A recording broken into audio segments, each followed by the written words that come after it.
ஒரு சிகை அலங்கார கூடம். ரொம்ப சுறுசுறுப்பாக எல்லாரும் வேலை செஞ்சுக்கிட்டு இருக்கிறாங்க.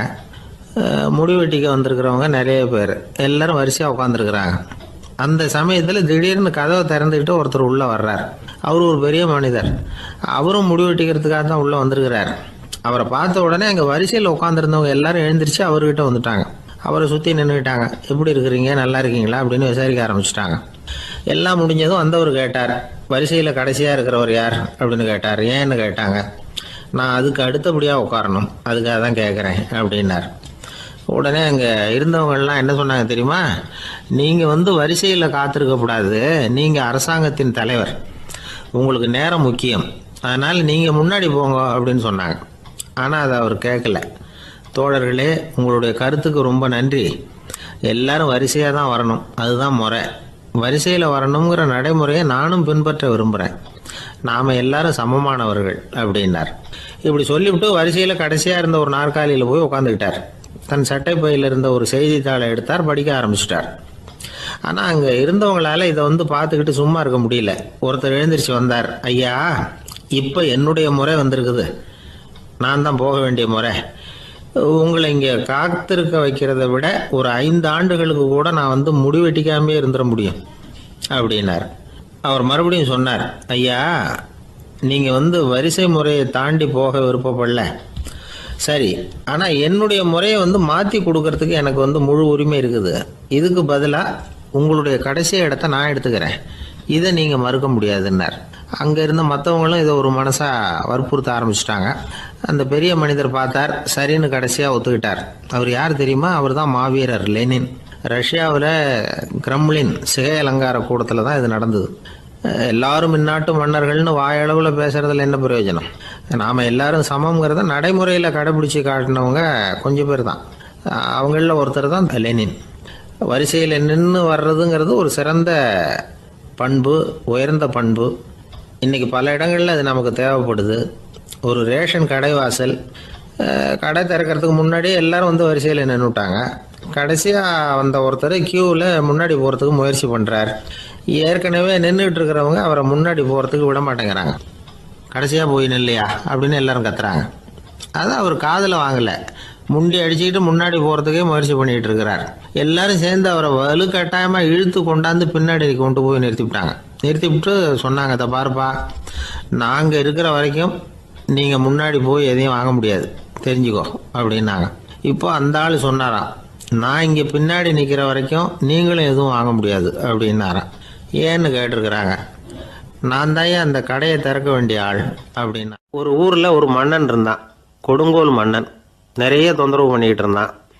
அவன் ஒரு தடவை என்ன பண்ணான் தெரியுமா?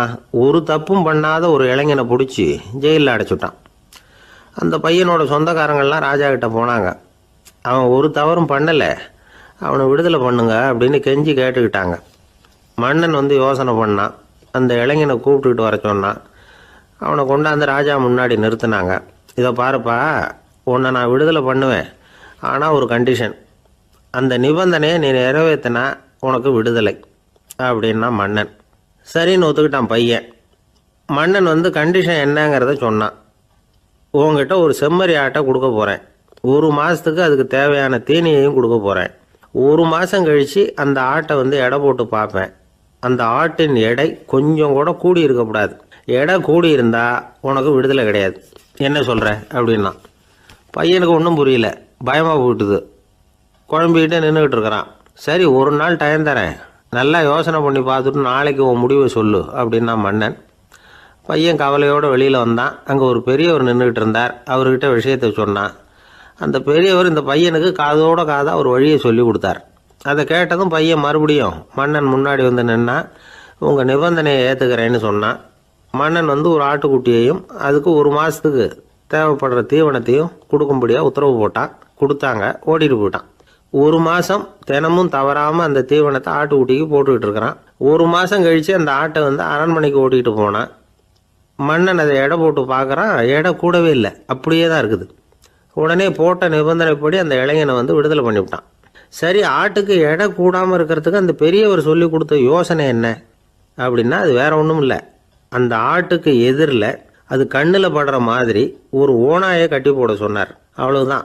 ஆட்டுக்கு ஓநாய்ங்கிறது பிறவி பகை. ஓநாயை பார்த்தா ஆடு நடுங்க ஆரம்பிச்சிரும், அவ்வளவு பயம். தினமும் அந்த ஆடு பயந்துக்கிட்டே தீனி சாப்பிட்டுது, எடை கூடல. அதுதான் ரகசியம். இது சின்ன பிள்ளைங்களுக்கான ஒரு கதை. இதிலேருந்து தெரிஞ்சுக்க வேண்டிய உண்மை என்னன்னா, நாமெல்லாம் சாப்பிட்றப்ப மனசும் உடம்பும் அமைதியாக இருக்கணும். அப்போ தான் அது உடம்புல ஒட்டும். அவசரத்துலையும் பயத்துலையும் சாப்பிட்டா அது சரியா ஜீரணமாகாது. இன்னொரு ராஜா இருந்தார். அவரும் ஒரு இளைஞனை ஜெயிலில் அடைச்சி விட்டார். விடுதலை பண்ணணும்னா ஒரு கண்டிஷன்னார். என்னன்னு கேட்டான். ஒரு ஆட்டுக்குட்டியை அவன் முன்னாடி கொண்டாந்து நிறுத்துவேன், நீ அதுக்கிட்ட ஒரு கேள்வி கேட்கணும், அதுக்கு சரியான பதிலை சொல்லணும். அப்படி செஞ்சுட்டா உனக்கு விடுதலைன்னார். இளைஞன் யோசனை பண்ணி பார்த்தான், சரின்னு ஒத்துக்கிட்டான். அது பிரகாரமே ஆட்டுக்குட்டியை பதில் சொல்ல வச்சுட்டான். என்ன நடந்தது தெரியுமா? ஆட்டுக்குட்டியை கொண்டாந்து நிறுத்தினாங்க. இவன் மெதுவாக அதுக்கிட்ட போனான். அது காதுகிட்ட போய் ஏப்ரலுக்கு அடுத்த மாதம் என்ன மாதம்னு கேட்டான். அது உடனே மேன்னு கத்திச்சு. இவன் விடுதலை ஆகிட்டான். ஒரு நண்பர் வந்தார். ரொம்பவும் இறுக்கமாக உடை அணிஞ்சிருந்தார். அதாவது ஆடைக்குள்ளே அவர் மாட்டிக்கிட்டு இருந்தது மாதிரி தெரிஞ்சது.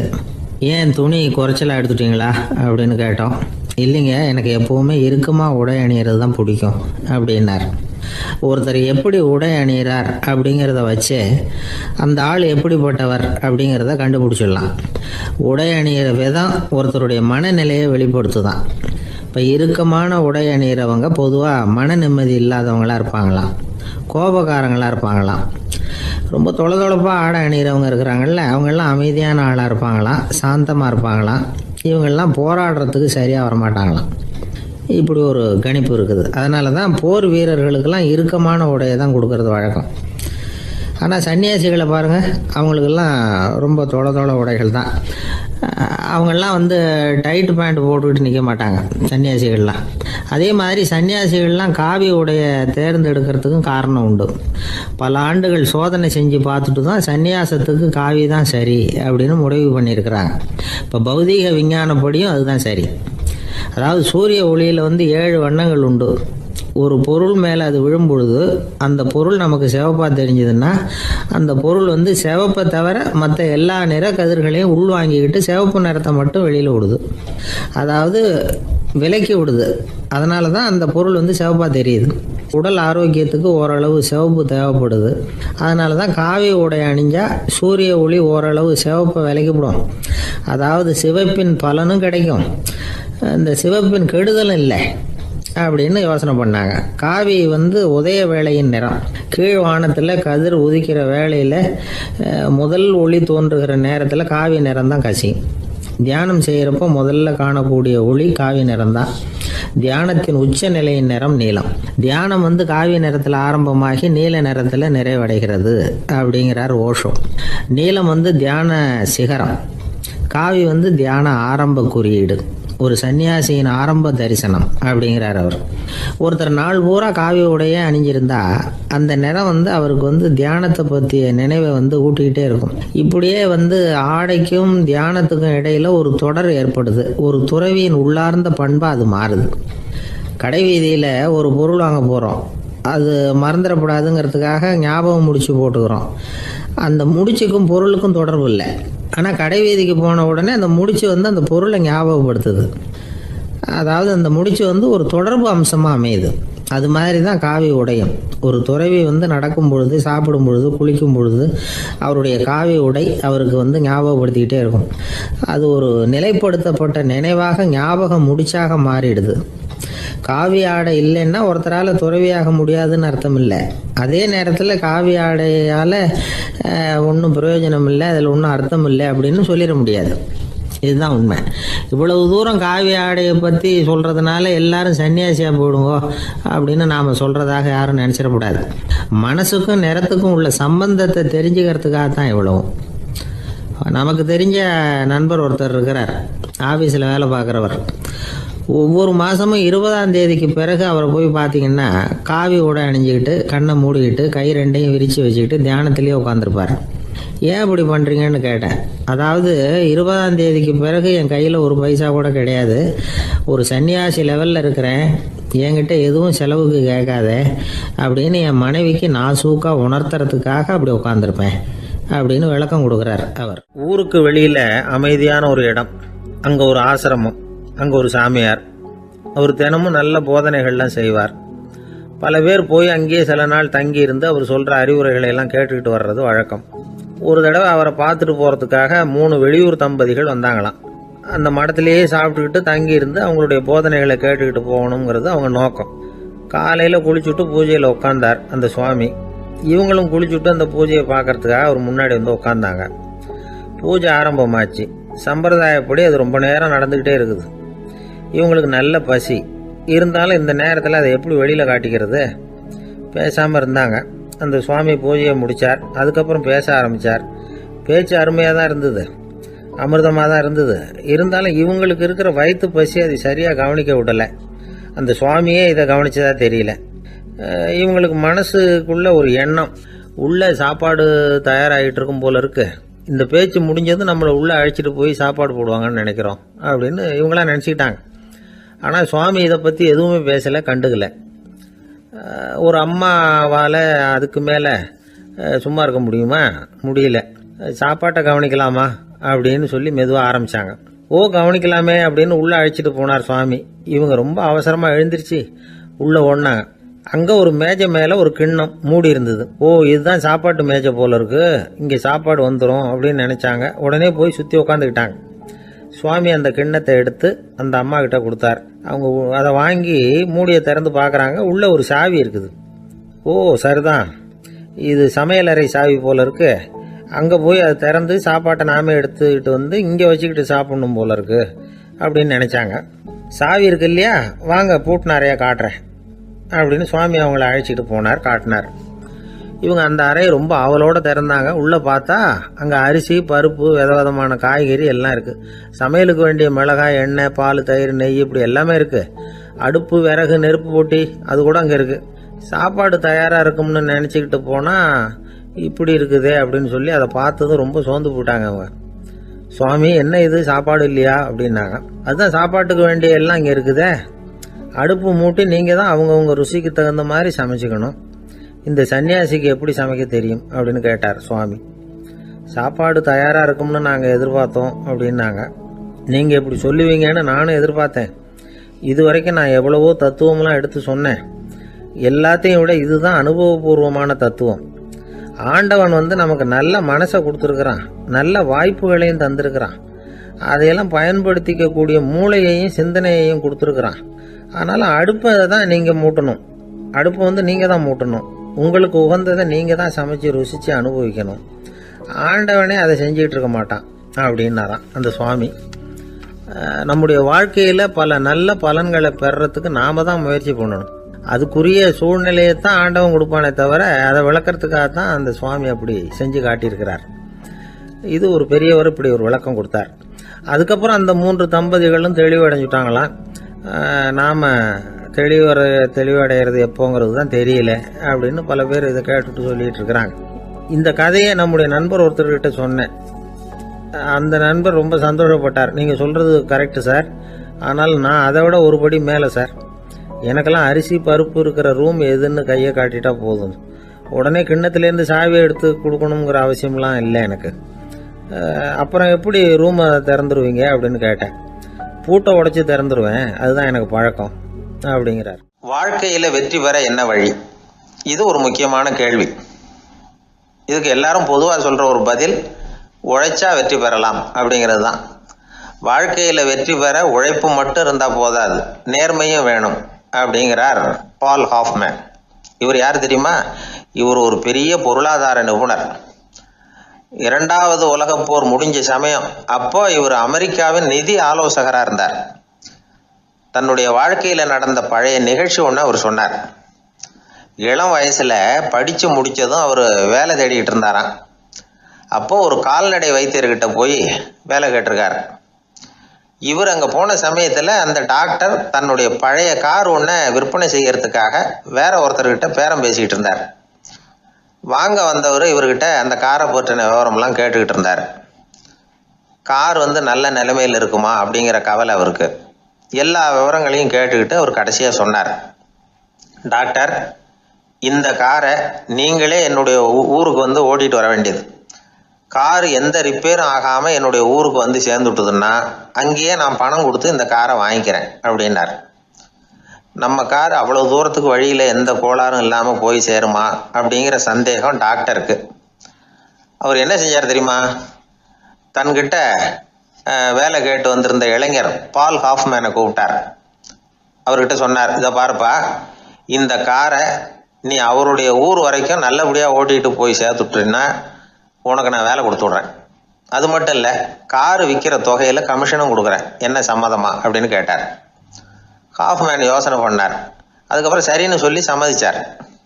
கொஞ்ச நேரத்தில் அவரும் கார் வாங்க வந்தவரும் புறப்பட்டாங்க.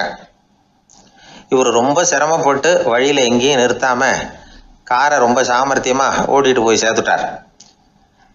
இவரை அழைச்சிக்கிட்டு வீட்டுக்குள்ளே போனார். அப்புறம் கேட்டார், இதை பாருப்பா, இப்போ சொல்லு, இந்த காரோட நிலைமை இப்போ எப்படி இருக்குது?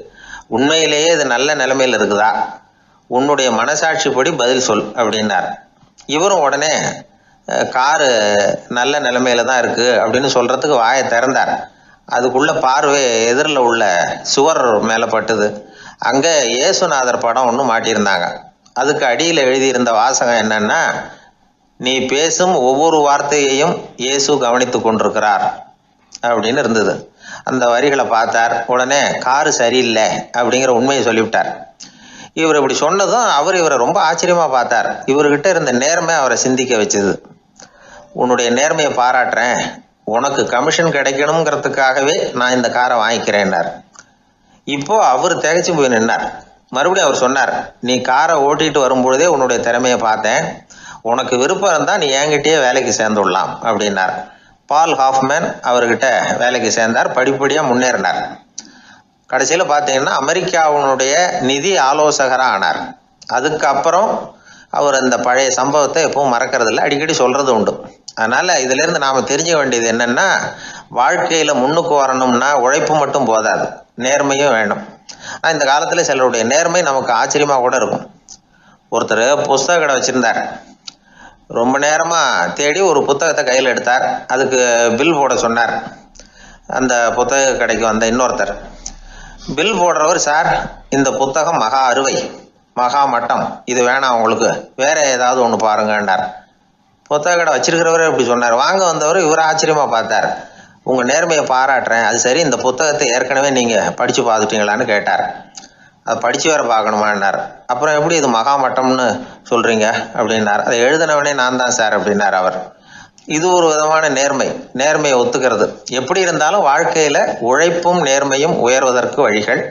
உழைப்பை விட நேர்மை முக்கியம் அப்படிங்கிறத புரிந்து கொண்டால் வாழ்க்கையில் வெற்றி நிச்சயம். எல்லாமே நாற்காலிக்கு ஆசைப்படாதவர்கள் அப்படின்னு சொல்லிட முடியாது.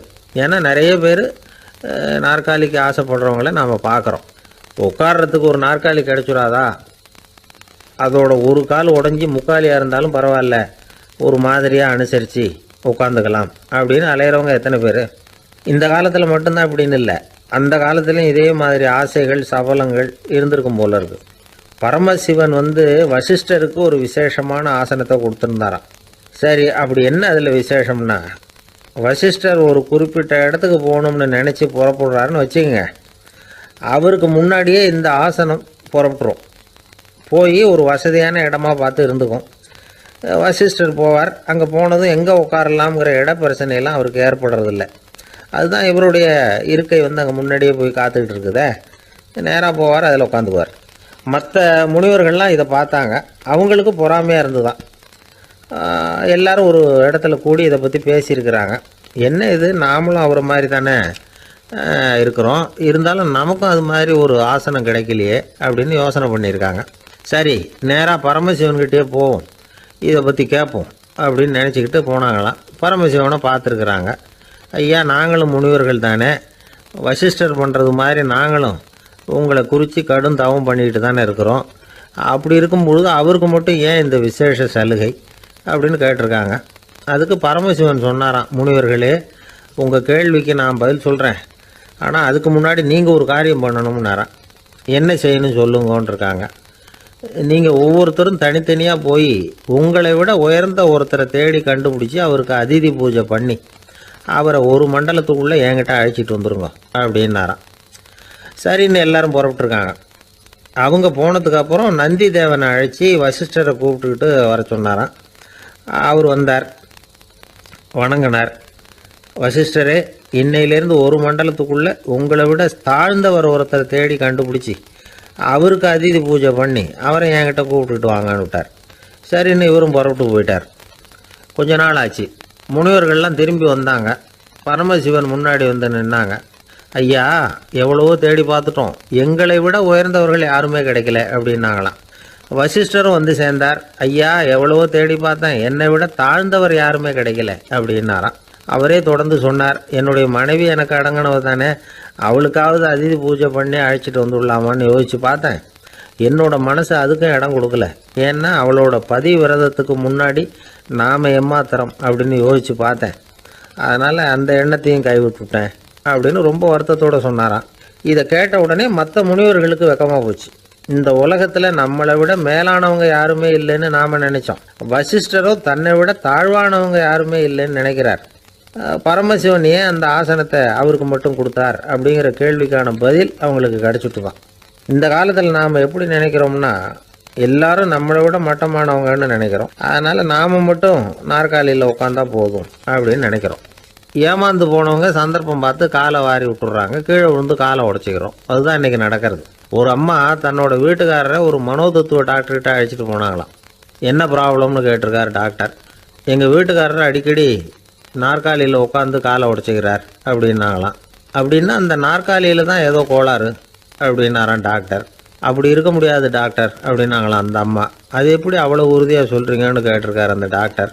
எங்கள் வீட்டில் நாற்காலியே கிடையாது டாக்டர், இவர் இருக்கிறதா நினச்சிக்கிட்டு உட்கார்றார், அதுதான் ப்ராப்ளம். அளவுக்கு மிஞ்சினால் அமிர்தமும் நஞ்சு அப்படின்னு சொல்லுவாங்க. அது உண்மைதான். ஒருத்தருக்கு அளவுக்கு மீறிய புகழ் வந்துட்டுதுன்னு வச்சுங்க, அது கூட ஆபத்தாக போயிடுறது உண்டு. பழங்காலத்துல எல்லாம் கிரேக்க தேசத்தில் ஒரு பழக்கம் உண்டாம்.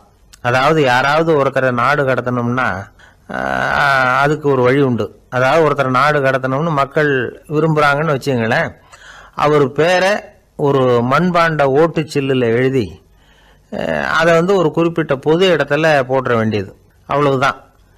இது மாதிரி பல பேர் போட்டுக்கிட்டே இருப்பாங்க. எல்லாம் அப்படியே குவிஞ்சு போயிடும். அந்த ஓட்டாஞ்சில்லு குவியலில் யாருடைய பேர் அதிகமாக இருக்குதோ அந்த நபரை ஒரு 10 ஆண்டுகள் நாடு கடத்தி விடுவாங்க. இது அந்த ஊர் வழக்கமாக. ஒரு நாள் அந்த குவியலுக்கு பக்கத்தில் ஒரு ஆள் நின்றுக்கிட்டு இருக்கிறான். அவன் கையில் ஒரு ஓட்டாஞ்சில்லு வச்சிருக்கிறான். அதில் யாரோட பேரையோ எழுதணும், எழுதி அந்த இடத்துல போடணுங்கிறது அவன் ஆசை. ஆனால் அவன் படிக்காதவன், அதனால் எழுத தெரியல. யாராவது அந்த வழியாக வர்றாங்களான்னு பார்த்துக்கிட்டே நின்றுக்கிட்டு இருந்தான். ஒரு பெரியவர் வந்துக்கிட்டு இருந்தார். அவர்கிட்ட ஓடினான். கையில் இருந்த மண்பாண்ட சில்லை கொடுத்தான். ஐயா, இதில் ஒரு பேர் எழுதி கொடுங்களேன்னா அந்த பெரியவர் அதை வாங்கி கையில் வச்சுக்கிட்டு, என்ன பேர் எழுதணும் சொல்லு அப்படின்னா. இவன் சொன்னான், அரிஸ்டைடிஸ் அப்படின்னு எழுதுங்க அப்படின்னா. இதை கேட்டதும் அந்த பெரியவருக்கு அதிர்ச்சி. ஏன்னா அவர் தான் அரிஸ்டைடிஸ், தத்துவ மேதை அரிஸ்டைடிஸ் அவர். இருந்தாலும் நான் தான் அதுங்கிறத காட்டிக்காம அந்த ஆளுகிட்ட கேட்டார்.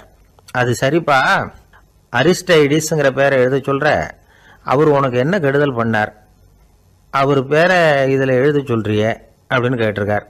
அதுக்கு இவன் சொன்னானா, அவர் எனக்கு எந்த கெடுதலும் பண்ணல, அவரை நான் பார்த்தது கூட இல்லை அப்படின்னு இருக்கான். அப்புறம் எதுக்காக அவரை நாடு கடத்தணும்னு நீ ஆசைப்படுற அப்படின்னு கேட்டிருக்கார். இப்போ அந்த ஆள் சொல்கிறான், அரிஸ்டைடஸை பற்றி எல்லாரும் பேசுகிறாங்க, அவர் ரொம்ப நல்லவர், அவர் ஒரு பெரிய அறிவாளிங்கிறாங்க, அவர் ஒரு பெரிய வள்ளல், பேரறிஞர், இப்படி எல்லாரும் சொல்கிறத கேட்டு கேட்டு எனக்கு ரொம்ப அழுத்து போயிட்டுது, அதனால தான் வெறுப்பாயிட்டேன் அப்படின்னு நானும். இதிலேருந்து என்ன தெரியுது, நாம் நல்லவனாக இருக்கிறதுல ஒன்றும் இடைஞ்சல் இல்லை.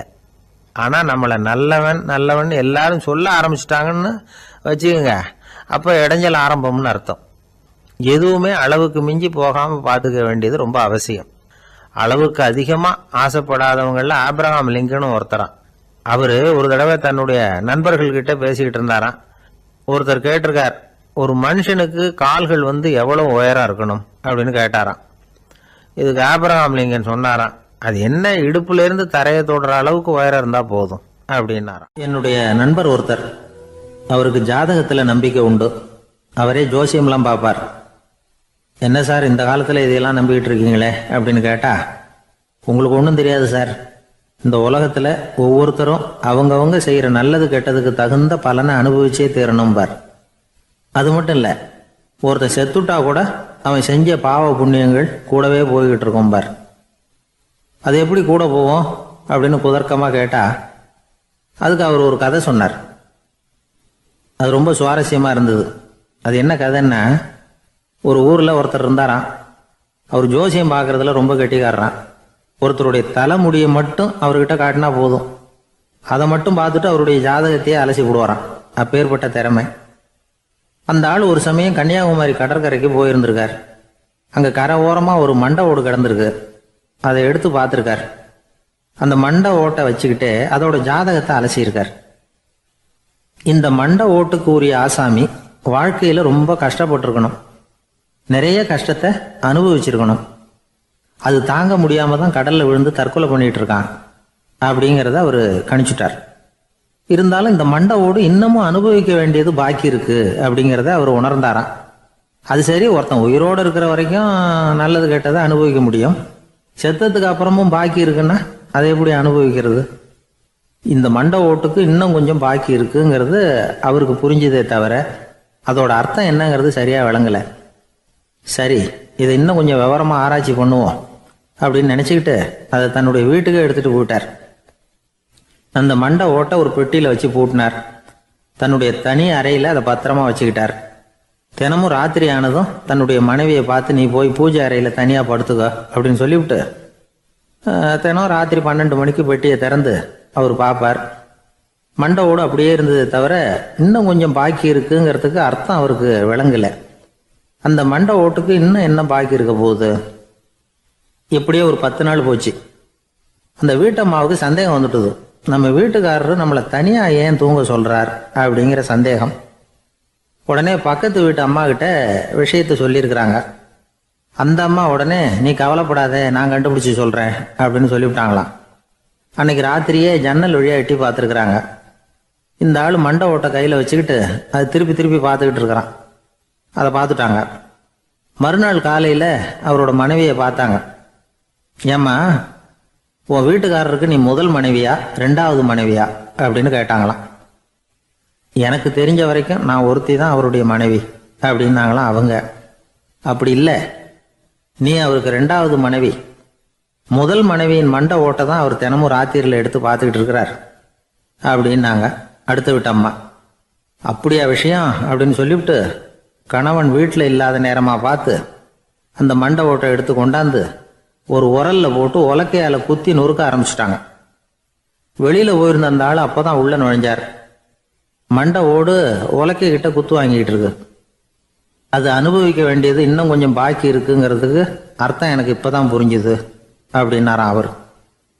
இந்த கதையிலேருந்து நாம் இன்னொரு நீதியையும் புரிஞ்சுக்கணும்.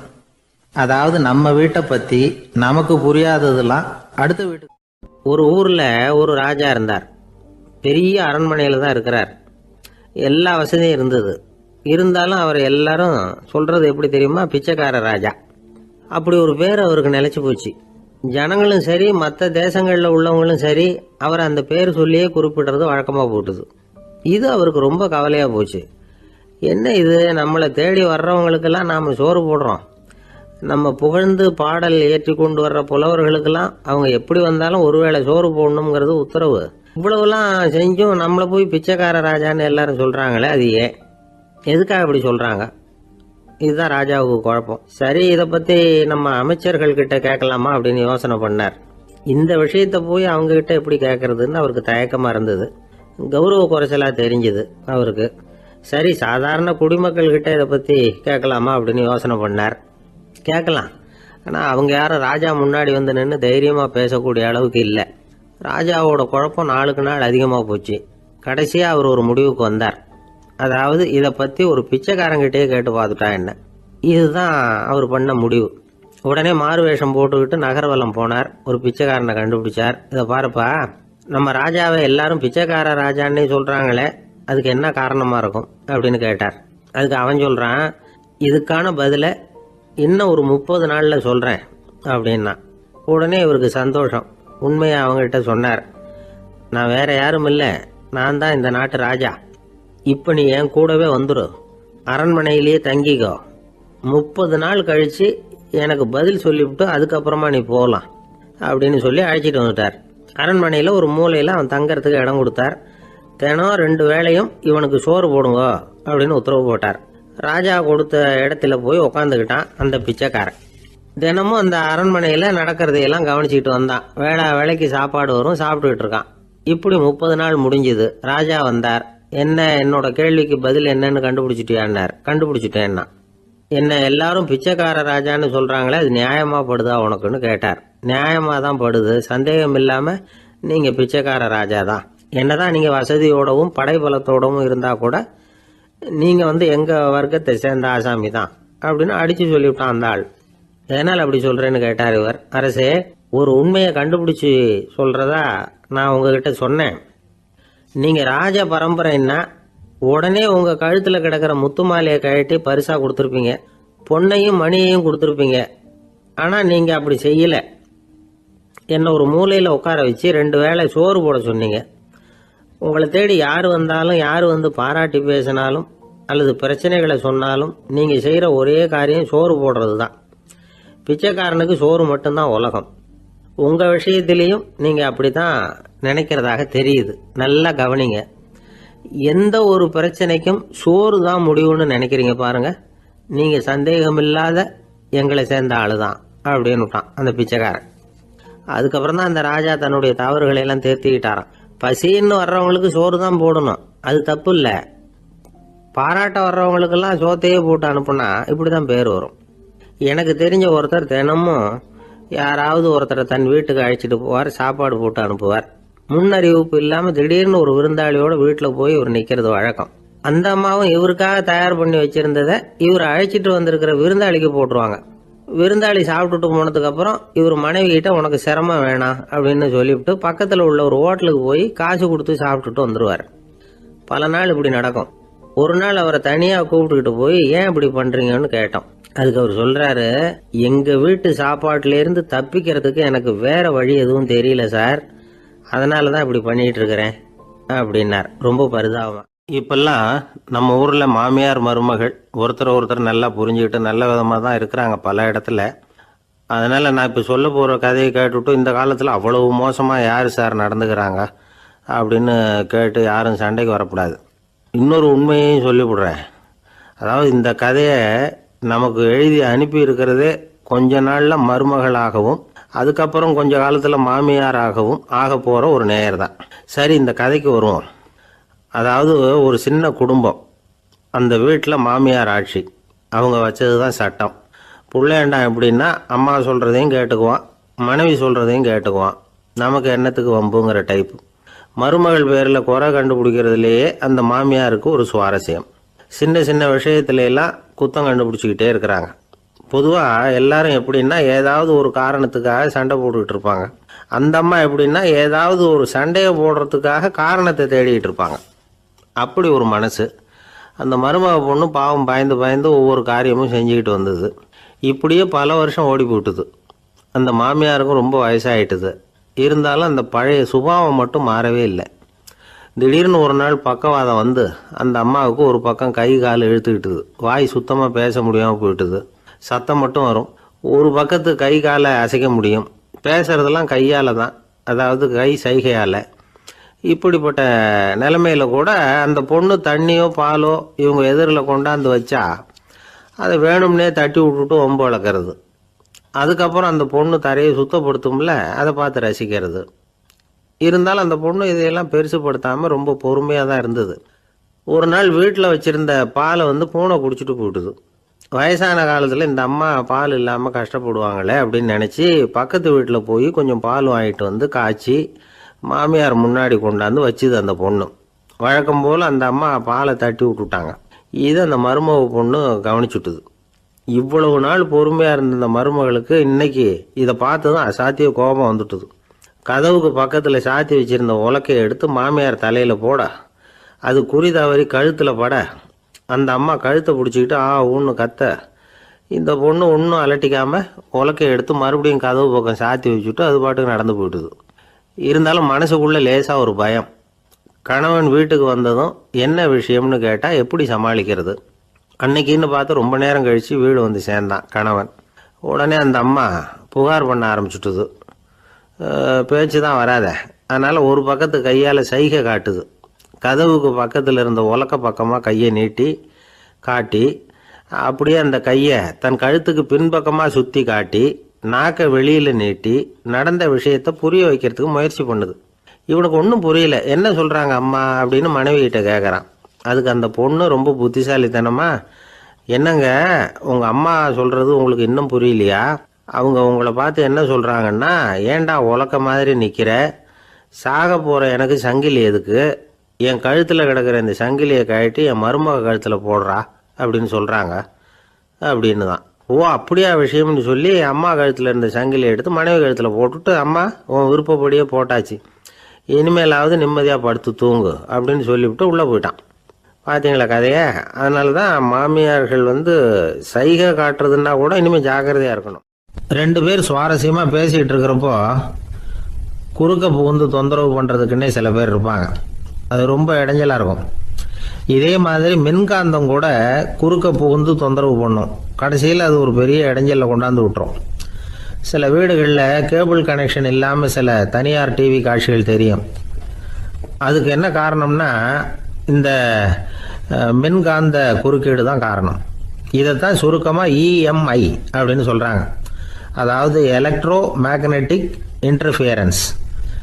இது ஏற்படக்கூடிய இடங்கள் எது எதுன்னு எடுத்துக்கிட்டால் அது ஒரு பெரிய பட்டியலாகவே போயிடும். இந்த இஎம்ஐ தொந்தரவு கேபிள் டிவியில் மட்டும்தான் இல்லை, ராக்கெட் ஏவுதளத்தில் உள்ள ரேடார்கள், அங்கே உள்ள சில சக்தி வாய்ந்த தொலைத்தொடர்பு சாதனங்கள், விமான தளங்களில் உள்ள ரேடார்கள், கப்பல் தளங்களில் பொருத்தப்பட்டிருக்கக்கூடிய சக்தி வாய்ந்த ஆண்டனாக்கள், இப்படி நிறைய சொல்லலாம்.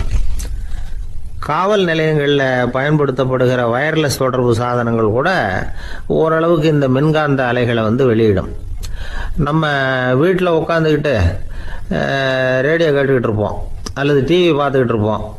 அந்த சமயத்தில் பக்கத்து தெருவில் ஒரு மோட்டார் சைக்கிள் அல்லது காரு, குறிப்பாக பெட்ரோல் இன்ஜின், அது போகிறப்போ அதில் உள்ள மின்கலத்தில் அதாவது மேக்னட்டோ பேட்டரியிலிருந்து வெளிப்படுகிற மின்காந்த அலை இங்கே டிவியிலையும் ரேடியோவிலையும் கரகரப்பை உண்டு பண்ணும்.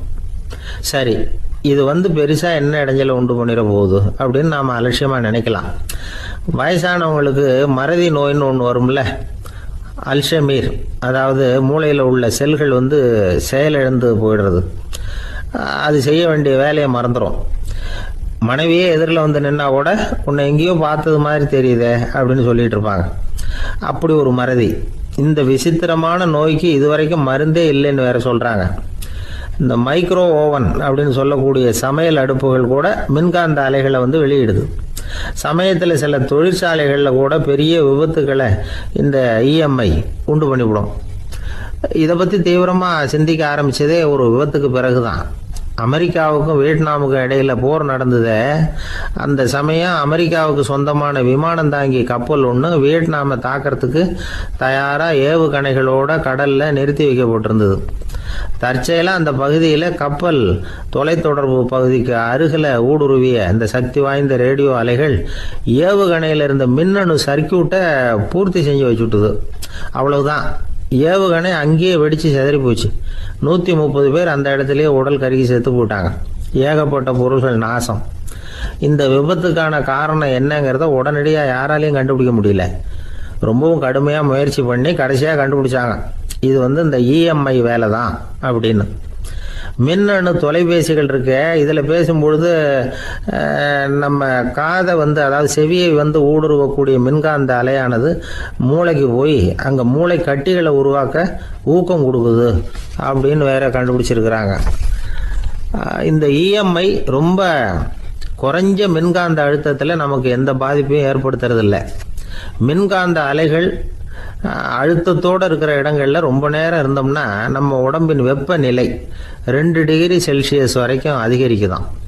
அதனால் வெப்பநிலையை சீராக்கிறதுக்கு இதய துடிப்பும் அதிகரிக்குது. இப்படிலாம் கண்டுபிடிச்சிருக்கிறாங்க. இப்போல்லாம் இந்த மின்காந்த குறுக்கீடுகளை தடுக்கிறது எப்படி அப்படின்னு விஞ்ஞானிகள் யோசனை செய்ய ஆரம்பிச்சிருக்கிறாங்க. இந்த விஷயத்தில் அலட்சியமாக இருந்தோம்னா எதிர்காலத்தில் நிறைய பேருக்கு இந்த ஞாபக மறதி நோய் வந்துடும். அப்புறம் அது ரொம்ப கஷ்டமாக போயிடும். ஒரு குடும்ப தலைவர் தன் மனைவியை பார்த்து, யார் நீ, உன்னை எங்கேயோ பார்த்தது மாதிரி இருக்குதே அப்படின்னு சொல்லிக்கிட்டு இருந்தார். உடனடியாக அவரை போய் பார்த்தேன். வாங்க டாக்டர்கிட்ட போகலாம் அப்படின்னு. அவர் என்னை தனியாக அழைச்சிட்டு போய் காதோட காதாக மெதுவாக சொல்கிறார், இதை பாருப்பா, என் கையில் பணம் இல்லாத போகலாம், அப்படி மறதி நோய் வந்துவிட்டது மாதிரி நடிச்சுக்கிட்டு இருப்பேன், அவ்வளவுதான், அதை நீ கண்டுக்காத அப்படின்னார். ஒரு பெரிய பியானோ கலைஞர் வியன்னாவில் இருந்தார். ரொம்ப புகழ்பெற்ற இசை கலைஞர் அவர். இங்கிலாந்து மகாராணி விக்டோரியா அவருடைய சங்கீதத்தை கேட்கணும்னு ஆசைப்பட்டாங்க. அவரை அரண்மனைக்கு கூப்பிட்டாங்களாம். பியானோ வாசிக்க சொல்லி கேட்டாங்களாம். இவரும் ரொம்ப பிரமாதமாக வாய்ச்சி காட்டியிருக்கார். உடனே பாராட்டி பரிசுகள்லாம் கொடுத்து அனுப்புனாங்களாம். அந்த இசையை கேட்கறதுல அரசிக்கு ரொம்பவும் ஆர்வம் உண்டு. அதனால அதுக்கப்புறமும் அந்த கலைஞர் அடிக்கடி அரண்மனைக்கு வர வேண்டிய அவசியம் ஏற்பட்டது. ஏன்னா அரசி கூப்பிட ஆரம்பிச்சாங்க. இவர் போகணும், அங்கே இசை நிகழ்ச்சி நடத்தணும். இவர் அங்கே பாடி வாசிக்கிறது உண்டு. ஒரு தடவை மகாராணி அவரை பார்த்து, உங்கள் நாட்டு தேசிய கீதம் பாடுங்களேன் அப்படின்னு கேட்டாங்களாம். உடனே அவர் தன்னுடைய நாடான ஆஸ்திரியாவின் தேசிய கீதத்தை பாடியிருக்கிறார். அவர் பாட ஆரம்பித்த உடனே மகாராணி எழுந்திருச்சு நின்னாங்களாம். அதுக்கு மரியாதை செலுத்துகிற நோக்கத்தோட பாட்டு முடிகிற வரைக்கும் அப்படியே நின்றுகிட்டு இருந்தாங்களாம். இதுதான் அந்த அரசியினுடைய பெருந்தன்மை. அதாவது நாட்டுப்பற்றுங்கிறது அந்த அளவுக்கு அப்படி இருக்கணும். இப்படி ஒரு அரசியே நம்ம நாட்டு தேசிய கீதத்துக்கு எழுந்திருச்சு நின்று மரியாதை செலுத்துறாங்க அப்படிங்கிறத புரிஞ்சுக்கும் பொழுது அந்த முதிய கலைஞரின் மகிழ்ச்சிக்கு அளவே இல்லையாம். அதுக்கப்புறம் அந்த பியானோ கலைஞர் ஒரு நாள் தன்னுடைய நண்பர் ஒருத்தர்கிட்ட பேசிக்கிட்டு இருந்தாராம். அப்போ சொன்னாராம், மகாராணியார் எனக்கு எவ்வளவோ பரிசுகள்லாம் கொடுத்துருக்குறாங்க. ஒரு தடவை எனக்கு வைரக்கல் பதித்த அணி ஒன்றை கூட பரிசாக கொடுத்தாங்க. ஆனால் அதை விட உயர்ந்த விலை மதிக்க முடியாத அணி என்ன தெரியுமா? நான் என்னுடைய நாட்டு தேசிய கீதத்தை நான் பாடுறப்போ அவங்க எழுந்திருச்சு நின்று மரியாதை செலுத்தினாங்களே, அதுதான் எனக்கு கிடைச்ச மிகப்பெரிய பரிசு அப்படின்னாராம். எனக்கு தெரிஞ்ச சங்கீத வித்வான் ஒருத்தர் இருக்கார். சமீபத்தில் ஒரு நாள் அவரை பார்த்தேன். எப்படி போயிட்டு இருக்கு உங்கள் தொழில் அப்படின்னு கேட்டேன். ரொம்பவும் வித்தியாசமாக போயிட்டு இருக்குங்க அப்படின்னார். என்ன சொல்கிறீங்க அப்படின்னு. முன்னாடியெல்லாம் நான் பாடினா எதிரில் இருக்கிறவங்க தான் எழுந்திரிச்சு போயிட்டு இருந்தாங்க. இப்போ எப்படின்னா நான் பாட ஆரம்பிச்சுட்டா உடனே பக்கவாத்தியக்காரனே எழுந்திரிச்சு போயிடுறான் அப்படின்னார் ரொம்ப வேதனையோட. ஒருத்தரை பார்த்து உன்னுடைய நண்பர்கள் யார் அப்படின்னு ஒரு கேள்வி கேட்டு பாருங்க. கொஞ்சம் யோசிச்சு யோசிச்சு பதில் சொல்லுவாங்க. அவங்க கிட்டேயே உன்னுடைய எதிரிகள் யார் அப்படின்னு கேளுங்க, கடகடன்னு ஒப்பிச்சிருவாங்க. நம்ம மனசு இருக்க அது எப்படின்னா, நம்ம நண்பர்களை விட எதிரிகளை அது நல்லா ஞாபகத்தில் வச்சுக்கும். இது ஒரு ஆச்சரியமான உண்மை. உங்களால் நண்பர்களை மறந்துட முடியும், ஆனால் எதிரிகளை மறந்துட முடியாது. இது ஒரு வேடிக்கையான நிலைமை தான். அழகான தருணங்களை நாம் ஏன் மறந்துடுறோம்? இது இயற்கை. ஏன்னா நம்ம மனசு மலர்களை கவனிக்கிறது இல்லை, அதில் இருக்கிற முள்ளை தான் கவனிக்குது. தன்னை காயப்படுத்துகிற எதையும் அது உடனே கண்டுகொள்ளுது. ஒரு தெளிந்த சிந்தனையுடைய மனசு மிக அழகாக உள்ள எல்லாத்தையும் கவனிக்கும். அது நன்றியுடன் உணரக்கூடிய எல்லாத்தையும் பார்த்து குறிச்சிக்கும். இப்படிப்பட்டவங்க வாழ்க்கை இயல்பாகவே நல்லா அமையும். அது ரொம்ப அபூர்வம். மனசில் உள்ள ஒரு சிறிய அமைப்பை மாற்றுவதை பொறுத்து தான் இந்த விஷயம் அப்படிங்கிறார் ஓஷோ. ஒரு யூத கோவில் இருந்து தான், அது யூதர்களின் மடமாகவும் இருந்தது. அங்கே ஒரு தலைமை குரு, அவர் ரொம்ப கண்டிப்பானவர். அந்த கோவிலை ஒட்டி ஒரு தோட்டம். ஒரு நாள் காலையில் அந்த தோட்டத்தில் 2 இளம் யூதர்கள் நடந்து போய்கிட்டு இருக்கிறாங்க. காலையில் 1 மணி நேரம், மாலையில் 1 மணி நேரம் அவங்க அந்த தோட்டத்தில் நடக்கிறதுக்கு அனுமதி உண்டு. மற்ற நேரங்களில் அவங்க மத புத்தகங்களை படிக்கணும், பிற விதிமுறைகளை கடைபிடிக்கணும். அந்த 2 பேருமே தொடர்ந்து புகைப்பிடிக்கிற பழக்கம் உள்ளவங்க. ஆனால் கோவில் மடத்தில் இருக்கிறப்போ அவங்க புகைப்பிடிக்க முடியாது, அது கடுமையான குற்றம். சரி, நாம் தோட்டத்தில் இருக்கிறப்போவாவது புகைப்பிடிக்கலாமா அப்படின்னு ஒரு ஆசை அவங்க 2 பேருக்குமே. இருந்தாலும் பயம். இப்படி கேட்டால் மதகுரு என்ன சொல்லுவாரோ அல்லது என்ன செய்வாரோங்கிற பயம். இப்படியே கொஞ்ச நாள் ஆச்சு. ஒரு நாள் இந்த 2 பேரில் ஒருத்தன் ரொம்ப கலங்கி போய் அந்த கோவிலில் இருந்து வெளியில் வந்துக்கிட்டு இருந்தான். வந்தவன் நேராக தோட்டத்து பக்கம் போனான். அங்கே இன்னொருத்தன் ஆனந்தமாக புகை பிடிச்சிக்கிட்டு இருக்கிறான். அதை பார்த்து தான் இவனுக்கு அதிர்ச்சி. அட கடவுளே, என்ன இது, நீ கேட்காமலே ஆரம்பிச்சிட்டியா அப்படின்னா. இல்லை நான் கேட்டுவிட்டு தான் ஆரம்பிச்சிருக்கேன்னா அவன். அப்படியா, என்ன மனுஷன் இவர், நானும் தான் கேட்டேன், என்ன கண்ணாமுன்னான்னு திட்டி விட்டார். இது என்ன கோவிலா இல்லை நரகமா? உனக்கு புகை பிடிக்கணும்னு ஆசையாக இருந்தால் நரகத்துக்கு போகணும்னு சொல்லிவிட்டார். அது சரி, உன்னை மட்டும் எப்படி அனுமதிச்சார் அப்படின்னு கேட்டான் இவன். அவன் சிரிச்சுக்கிட்டே, நீ எப்படி கேட்ட சொல்லு அப்படின்னா, நாம் இந்த தோட்டத்துக்கு வர அனுமதிக்கப்பட்டிருக்கிறதே ஜபத்துக்காகத்தானே, அதனால் நான் ஜபம் சொல்லும் பொழுது புகை பிடிக்கலாமா அப்படின்னு கேட்டேன். அதுக்கு தான் அவர் சத்தம் போட்டு என்னை அடிக்கவே வந்துட்டார் அப்படின்னா இவன். நீ ஒரு மாதிரியாக கேட்டிருக்க, நான் வேற மாதிரியாக கேட்டிருக்கிறேன். ஜெபம் சொல்லும்போது புகை பிடிக்கலாமான்னு நீ கேட்டிருக்க. ஐயா, புகை பிடிக்கும் பொழுது ஜெபிக்கலாமா அப்படின்னு நான் கேட்டேன். அதில் தப்பு ஒன்றும் இல்லை அப்படின்னு பதில் சொல்லிட்டார் அப்படின்னா. ஒரு சிறிய மாற்றம்தான் அது மிகப்பெரிய மாறுதலை ஏற்படுத்தி விட்டது. மனசு நல்ல விதமாக சிந்திக்க ஆரம்பிச்சுட்டுதுன்னா மகிழ்ச்சிக்கு பஞ்சம் இல்லை. ஒரு கஞ்சன் ஆற்றுல விழுந்துட்டான், வெள்ளத்தில் தத்தளிச்சுக்கிட்டு இருக்கிறான். கரையில் நின்ன ஒருத்தர், உன் கையை கொண்டா இப்படி பிடிச்சி இழுத்து கரையில் சேர்த்து விடுறேன்னார். எதையும் கொடுத்து பழக்கம் இல்லாத அவன் கையையும் கொடுக்க மாட்டேன்னுட்டான். இவர் பார்த்தார், உன் கையை கொடுன்னு சொல்கிறதுக்கு பதிலாக நான் என் கையை கொடுக்குறேன் பிடிச்சிக்கோ அப்படின்னார். அவன் கப்புன்னு பிடிச்சிக்கிட்டான், இழுத்து கரையில் போட்டார். ஒரு பூங்கா, அங்கே ஒருத்தர் நின்றுட்டு இருக்கிறார். நின்றுக்கிட்டே ஏதோ ஆழ்ந்த யோசனையில் இருக்கிறார். அந்த பக்கமாக இன்னொருத்தர் வந்தார்.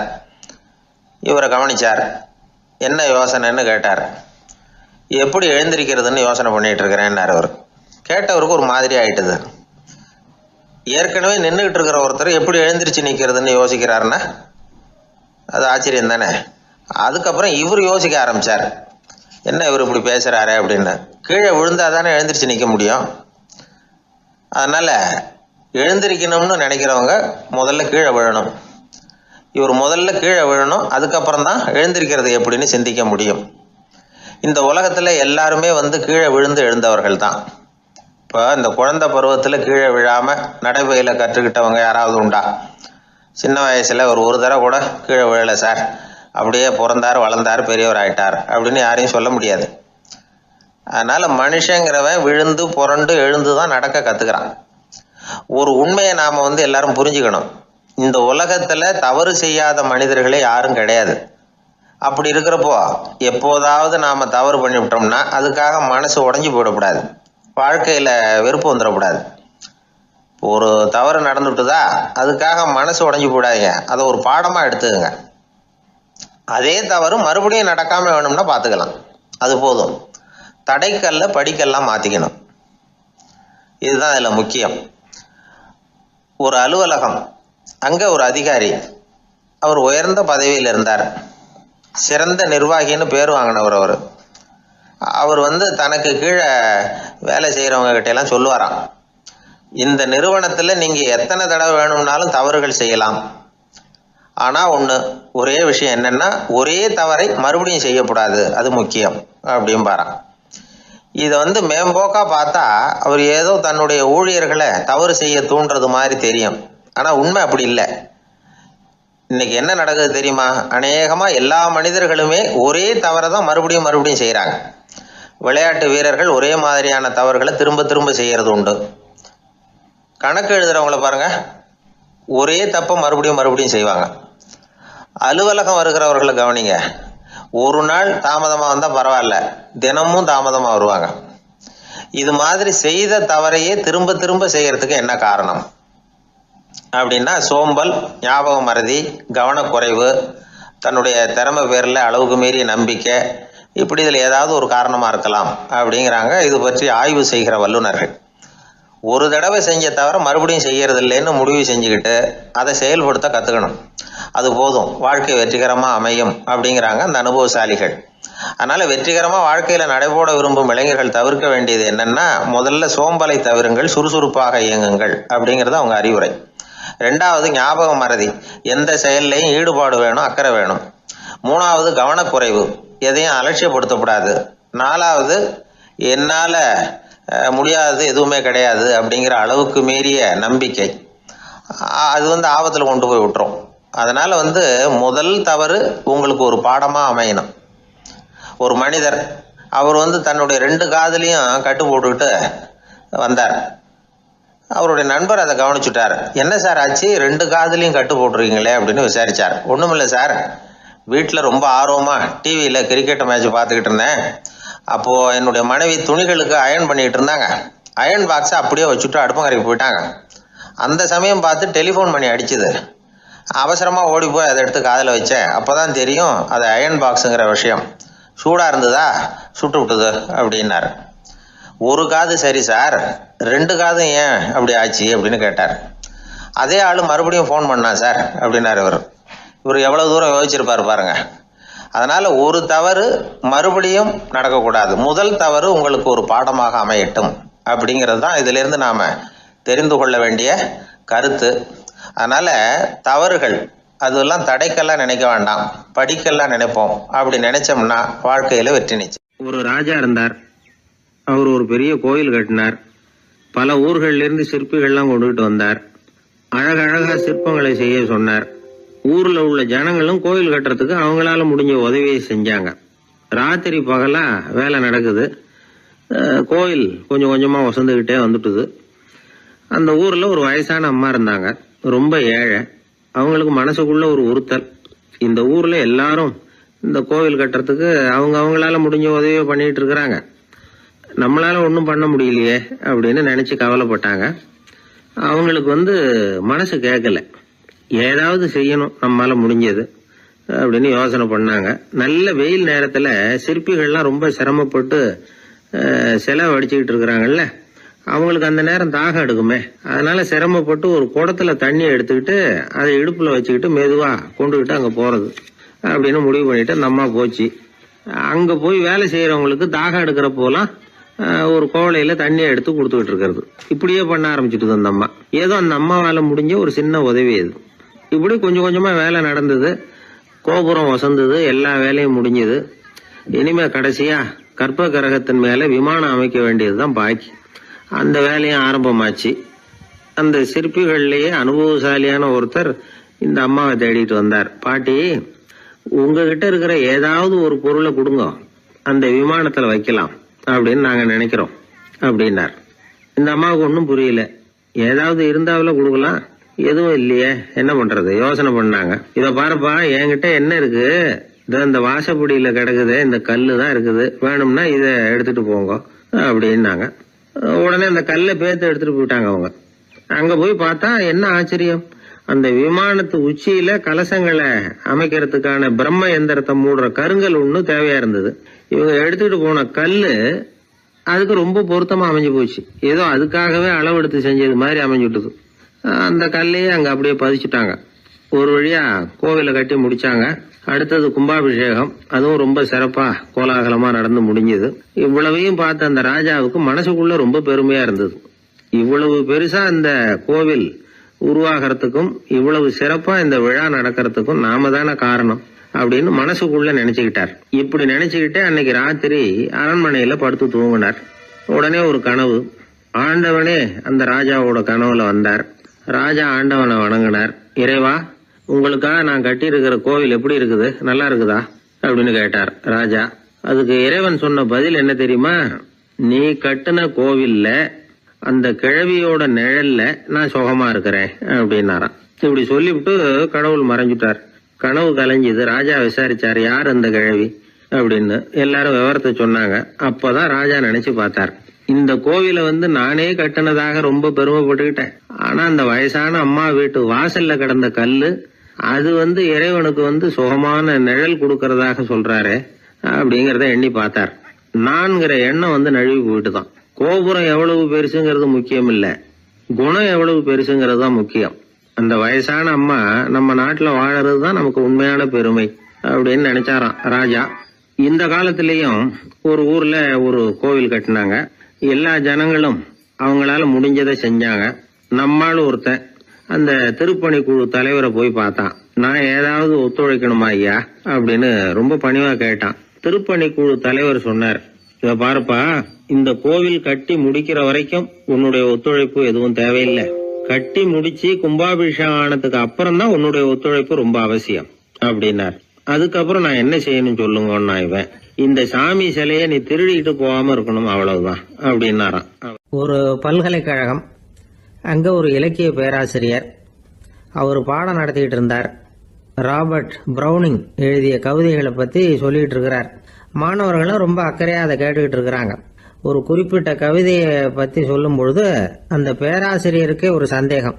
அதாவது அந்த கவிதையின் சரியான அர்த்தம் என்னங்கிறதுல சந்தேகம். பேராசிரியர் யோசனை பண்ணார். அந்த கவிதையை முழுசாக புரிஞ்சிக்க முடியல. அதனால் மாணவர்களை பார்த்து சொன்னார், மாணவர்களே, ஒரு நாள் பொறுத்துங்க. இந்த கவிதையை எழுதின கவிஞர் எங்கள் வீட்டுக்கு பக்கத்தில் தான் இருக்கிறார். இன்னைக்கு சாயந்தரம் நான் அவரை நேரிலேயே போய் பார்க்குறேன். பார்த்து இதுக்கு என்னங்க அர்த்தம்னு கேட்டுட்டு வந்துடுறேன். அதுக்கப்புறம் உங்ககிட்ட சொல்கிறேன் அப்படின்னாராம். அன்னைக்கு சாயந்தரமே அந்த பேராசிரியர் கவிஞரை தேடிக்கிட்டு போயிட்டார். கவிஞர் அவங்க வீட்டில் அவர் பாட்டு உட்காந்துருந்தாராம். இவர் போய் அவர் முன்னாடி உட்காந்தார். அப்புறம் கேட்டார், ஐயா, அந்த கவிதையின் முழு பொருள் என்னன்னு தெரிஞ்சுட்டு போகிறதுக்காக வந்திருக்கிறேன் அப்படின்னாராம். எந்த கவிதை அப்படின்னாராம் அவர். இவர் அந்த கவிதையை சொல்லியிருக்கார். கவிஞர் கொஞ்சம் யோசனை பண்ணிவிட்டு அப்புறம் சொன்னாராம், பேராசிரியரே, நீங்கள் கொஞ்சம் தாமதமாக வந்துட்டீங்கன்னாராம். இவருக்கு ஒன்றும் புரியல. நீங்கள் என்ன சொல்கிறீங்க? நான் தாமதமாக வந்துட்டேன்னா? நீங்கள் தான் உயிரோடு இருக்கிறீங்களே, அப்படி இருக்கும்பொழுது நான் தாமதமாக வந்துட்டேன்னா அது எப்படி அப்படின்னு இவர் குழம்பி இருக்கிறார். இப்போ கவிஞர் சொன்னாராம், ஐயா, நான் உயிரோடு இருக்கிறேன்னா இல்லையாங்கிறது முக்கியம் இல்லை. நான் அந்த கவிதை வரிகளை எழுதினப்போ 2 பேருக்கு அதோட அர்த்தம் தெரிஞ்சிருந்தது. இப்போ ஒரே ஒருத்தருக்கு தான் அதோட அர்த்தம் தெரியும் அப்படின்னாராம். பேராசிரியர் யோசனை பண்ணியிருக்கார். அப்படின்னா அந்த ஒருத்தர் கவிஞர் ராபர்ட் ப்ரௌனிங்கை தவிர வேற யாரா இருக்க முடியும்? இவர் தான் அப்படிங்கிறத அவர் மனசில் நினச்சிக்கிட்டார். அதனால சொன்னார், ஐயா, நான் தாமதமாக வரல, அந்த கவிதையின் பொருள் என்ன அது சொல்லுங்கன்னார். பேராசிரியரே, நான் சொல்றது உங்களுக்கு புரியலன்னு நினைக்கிறேன். நான் இந்த வரிகளை எழுதினப்போ 2 பேருக்கு அதோட அர்த்தம் தெரிஞ்சிருந்தது. அந்த 2 பேர் யாருன்னா, ஒருத்தர் ராபர்ட் ப்ரௌனிங், அதாவது நான், இன்னொருத்தர் கடவுள். இப்போ அது கடவுளுக்கு மட்டும்தான் தெரியும். நானே இதை பற்றி பல தடவை யோசனை பண்ணி பார்த்தேன். இது ரொம்ப அழகானது, ஆனாலும் ரொம்ப வழுக்கலானது. அதை பிடிச்சிட்டோம்னு நினச்சிட்டு இருக்கும் பொழுதே காற்று மாதிரி அது உங்ககிட்ட இருந்து ஓடி போயிடுது. எனக்கு ரொம்பவும் வருத்தமாக தான் இருக்குது. நிச்சயமாக நான் தான் இந்த வரிகளை எழுதியிருக்கிறேன். அதில் அர்த்தம் இருக்குங்கிறது எனக்கு தெரியும். அதை நான் உணர்றேன். ஆனால் நீங்கள் என்னை மன்னிக்கணும். எனக்கே கூட அதை என்னால் விளக்க முடியல. அப்படி இருக்கும் பொழுது உங்களுக்கு எப்படி அதை நான் விளக்க முடியும் அப்படின்னாரா அந்த கவிஞர். அனுபவிக்கப்படக்கூடிய எல்லாமே விளக்கப்படக்கூடிய ஒன்றல்ல, விளக்கப்படும் எல்லாமே அனுபவிக்கப்படக்கூடிய ஒன்றல்ல அப்படிங்கிறது ஞானிகளுடைய கருத்து. அதுக்காக தான் அந்த சம்பவம். வாழ்க்கையில் நீங்கள் தொடர்ந்து ஆய்வு செய்து கொண்டே இருக்கக்கூடிய விளக்கங்களை ஒருபோதும் அடைய முடியாத பரிமாணங்கள் இருக்கிறதுனால தான் அது அலுப்பு தட்டாமல் இருக்குது. உங்களால் நிறைய அனுபவிக்க முடியும். இருந்தாலும் நீங்கள் அனுபவித்து அறிந்த விஷயங்கள் கூட வார்த்தைகளால் விளக்கப்பட முடிவதில்லை அப்படிங்கிறது பெரியோர் சிந்தனை. இதெல்லாம் ஒரு பக்கம் இருக்கட்டும். நமக்கு தெரிஞ்ச பேராசிரியர் ஒருத்தர் 1 மணி நேரம் ரொம்ப விவரமாக வகுப்பு எடுத்தார். கடைசியாக சொன்னார், மாணவர்களே, ரொம்பவும் எளிமையாக விளக்கமாக எல்லா விவரமும் சொல்லியிருக்கிறேன். அதனால் இதில் உங்களுக்கு சந்தேகம் வர்றதுக்கு வாய்ப்பே இல்லை. இருந்தாலும் கேட்க வேண்டிய கடமை கேட்குறேன்.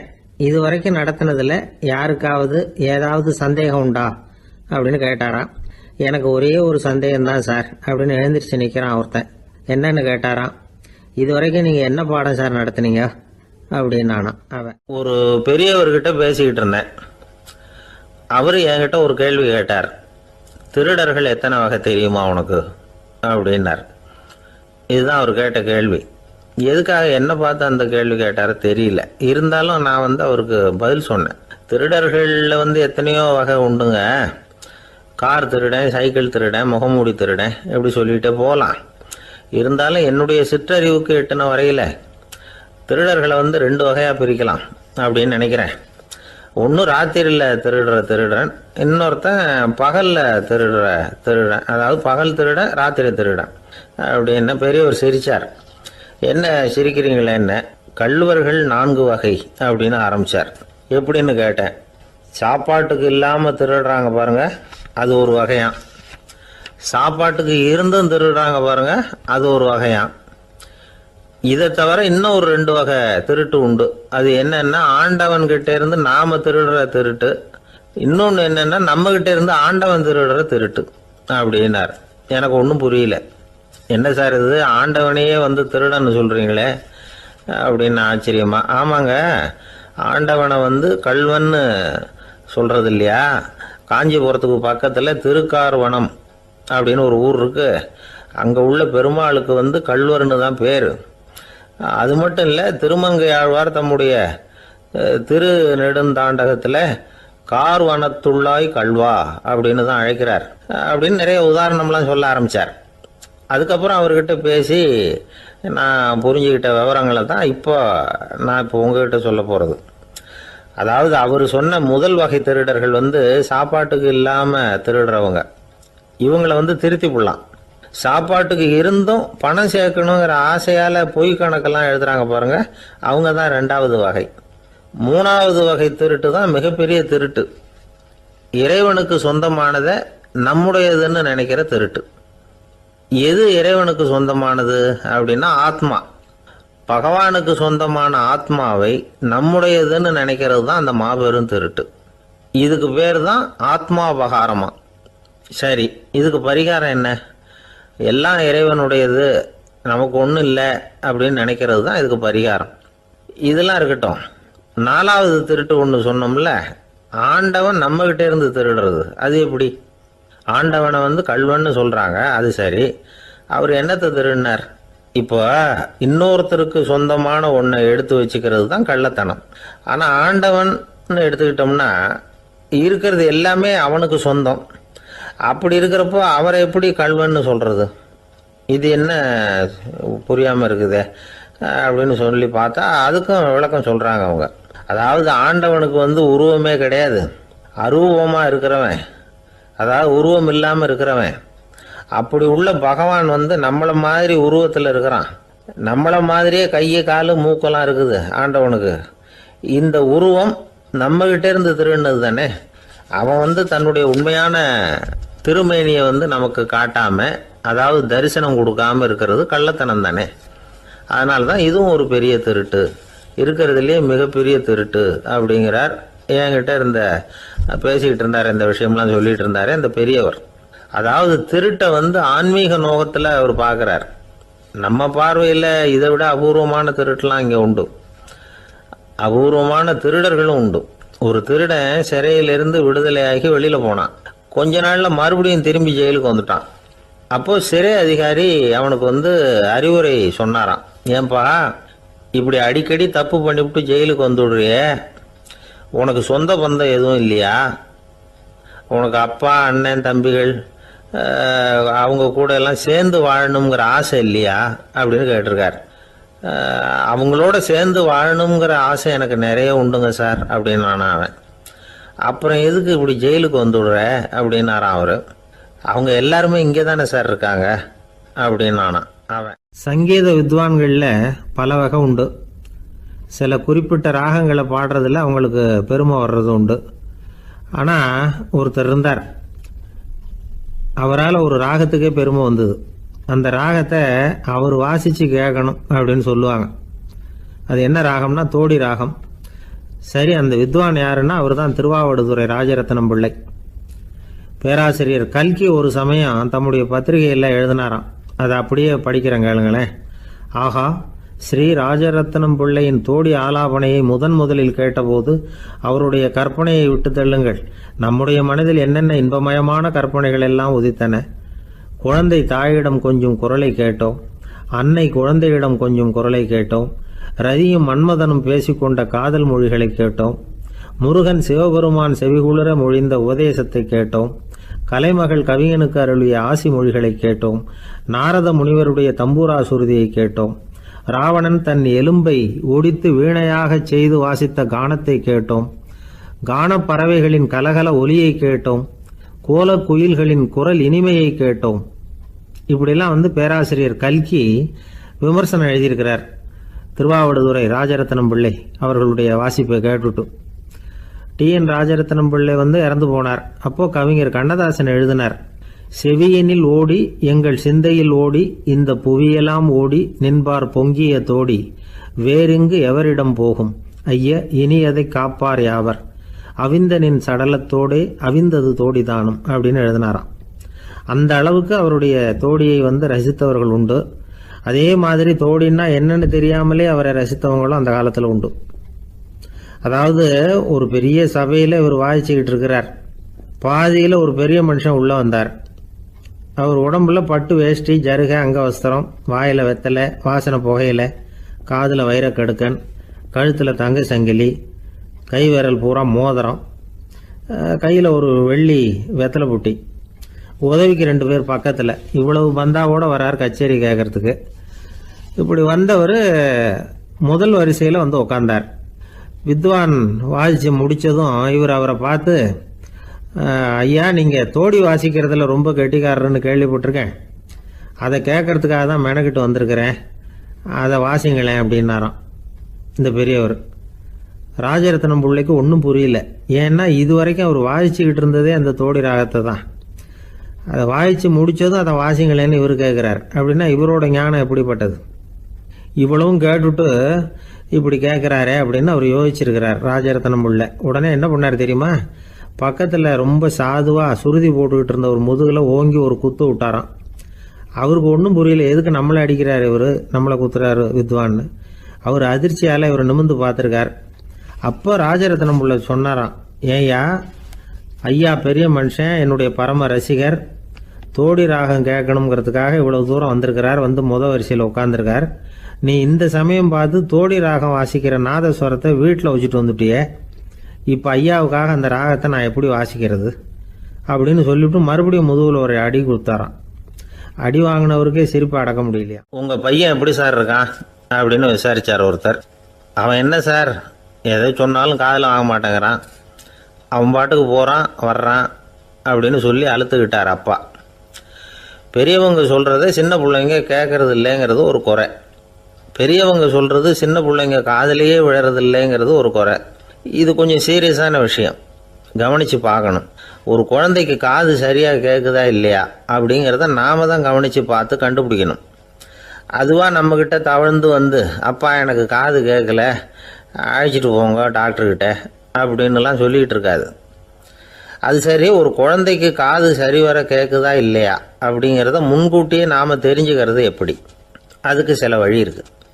உங்கள் குழந்தைய கொஞ்சம் அப்படி கவனித்து பாருங்கள். அடிக்கடி ஜலதோஷம், காதில் அரிப்பு ஏற்படுதா, மூக்கு விரிவாகவும், அப்புறம் டான்சில், அடினாய்டு, சத அழற்சி, இது மாதிரி ஏதாவது இருக்கா, வாயிலிருந்து எச்சில் ஒழுகுதா, குழந்தை வாயினால் சுவாசிக்குதா, பற்கள் முன்னாடி தள்ளி வளருதா, இதெல்லாம் அதுக்கு அறிகுறி. அப்புறம் இந்த VBDF TH இப்படி இந்த ஒலிகள் சேர்ந்த வார்த்தைகளை குழந்தை சரியாக புரிஞ்சுக்காது. இப்போ உதாரணத்துக்கு பட்டுன்னு சொல்லு குழந்தை அப்படின்னீங்கன்னா அது கட்டுன்னு சொல்லும். அதாவது பட்டு சவுண்டை அதால் புரிஞ்சிக்க முடியல.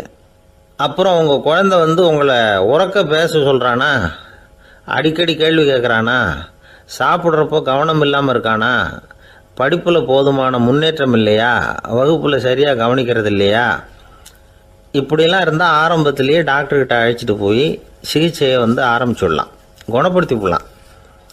குழந்தைக்கு காது சரியாக கேட்கலன்னா நீங்கள் செய்ய வேண்டியது என்ன தெரியுமா?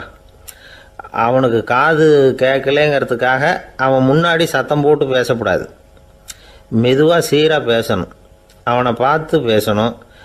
உங்கள் உதட்டு அசைவுகள் அவனுக்கு உதவும், அதை பார்த்தே புரிஞ்சுக்குவான். நீங்கள் வாயில் வெத்தலை பாக்கு போட்டுக்கிட்டோ புகை பிடிச்சிக்கிட்டோ பேசக்கூடாது. அப்படி பேசினா அவனால் அந்த உச்சரிப்பை சரியாக புரிஞ்சிக்க முடியாது. ஒரு வார்த்தையை சொல்கிறீங்க, அவனுக்கு புரியல அப்படின்னா அதே வார்த்தையை மறுபடியும் சொல்லணும்.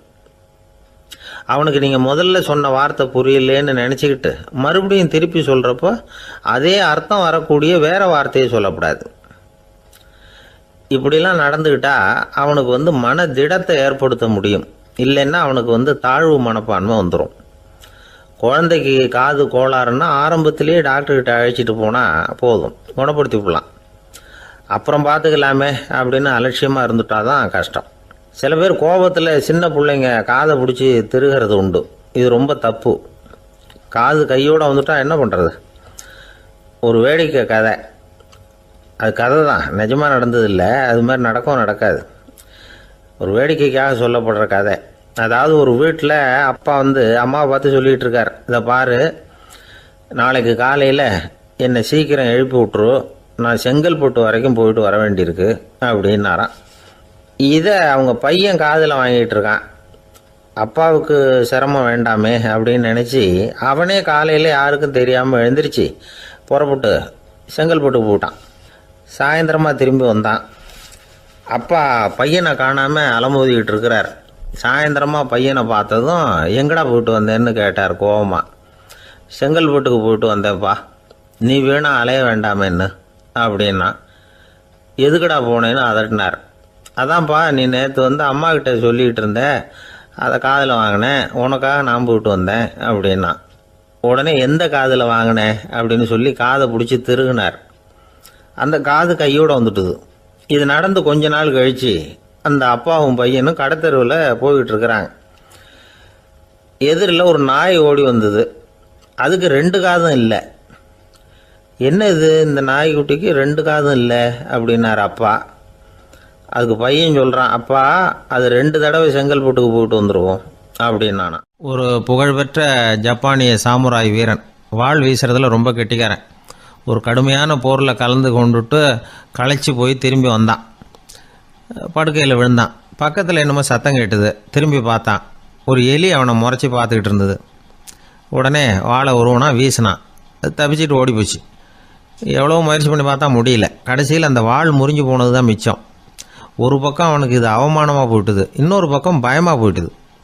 எவ்வளவோ போர்களில் எதிரிகளை பந்தாடினவன் அவன் ஒரு எலிகிட்ட தோற்று போய்டுறதா அவனால் சகிச்சிக்க முடியல. மனைவி கிட்ட சொன்னான் இப்படி நடந்துட்டுதுன்னு. அவள் சிரிச்சா.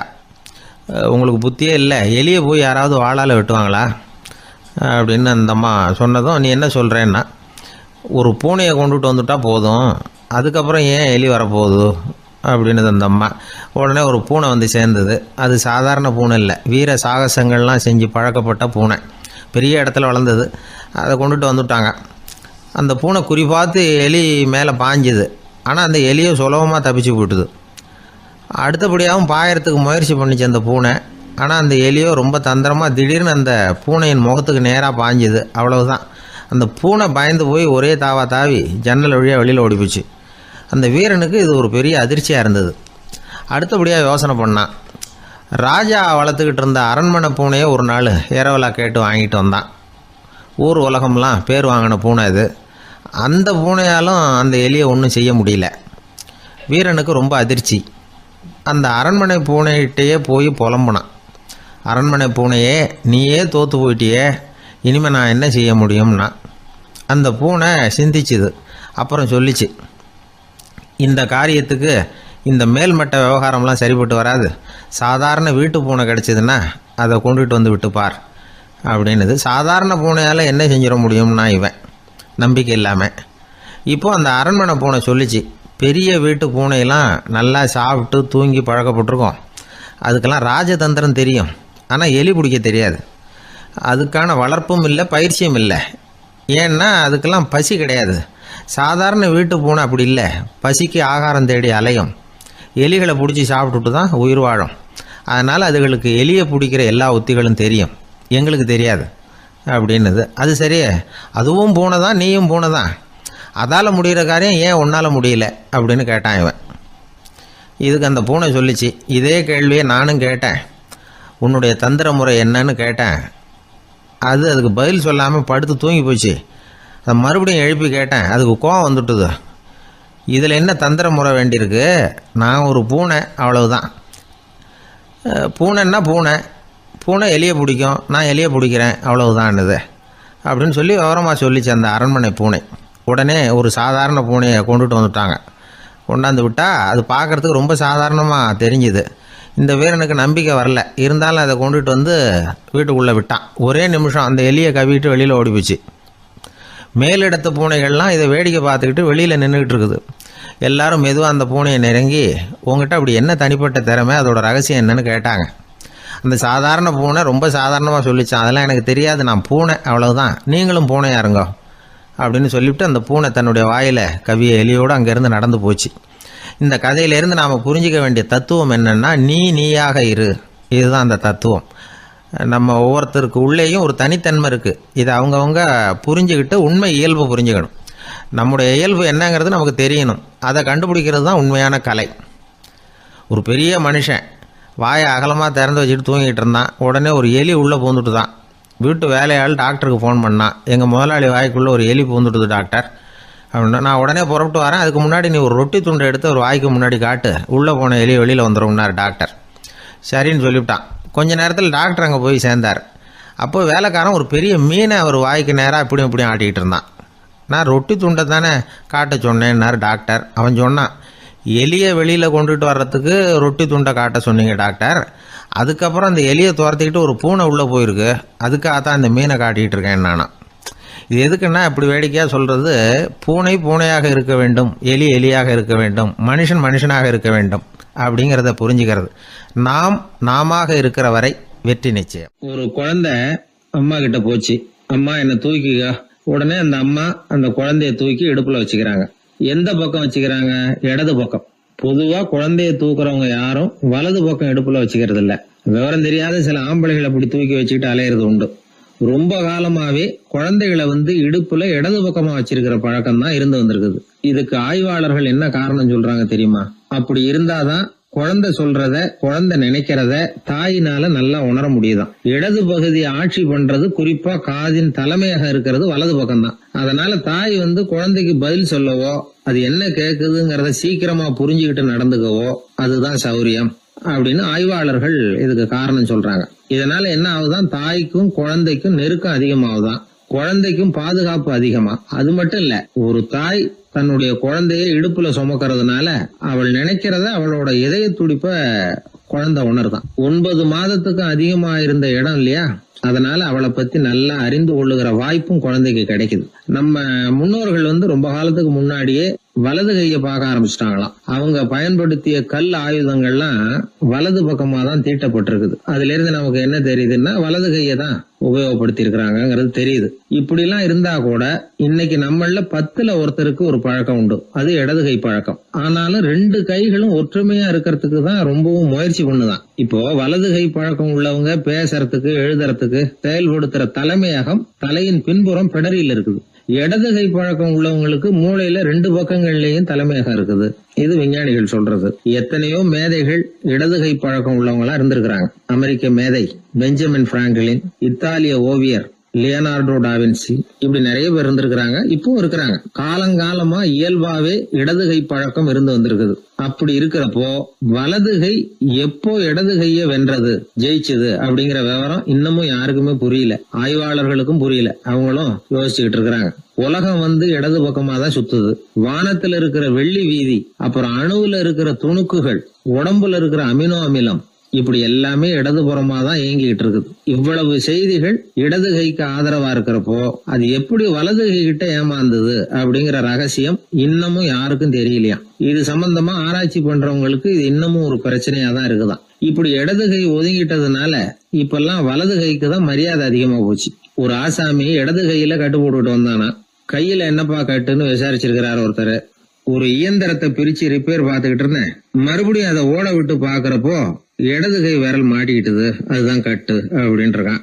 நல்ல வேளை வலது கை மாட்டியிருந்தா உன்னால சாப்பிட கூட கஷ்டமா போயிருக்குமே என்னார் அவர்.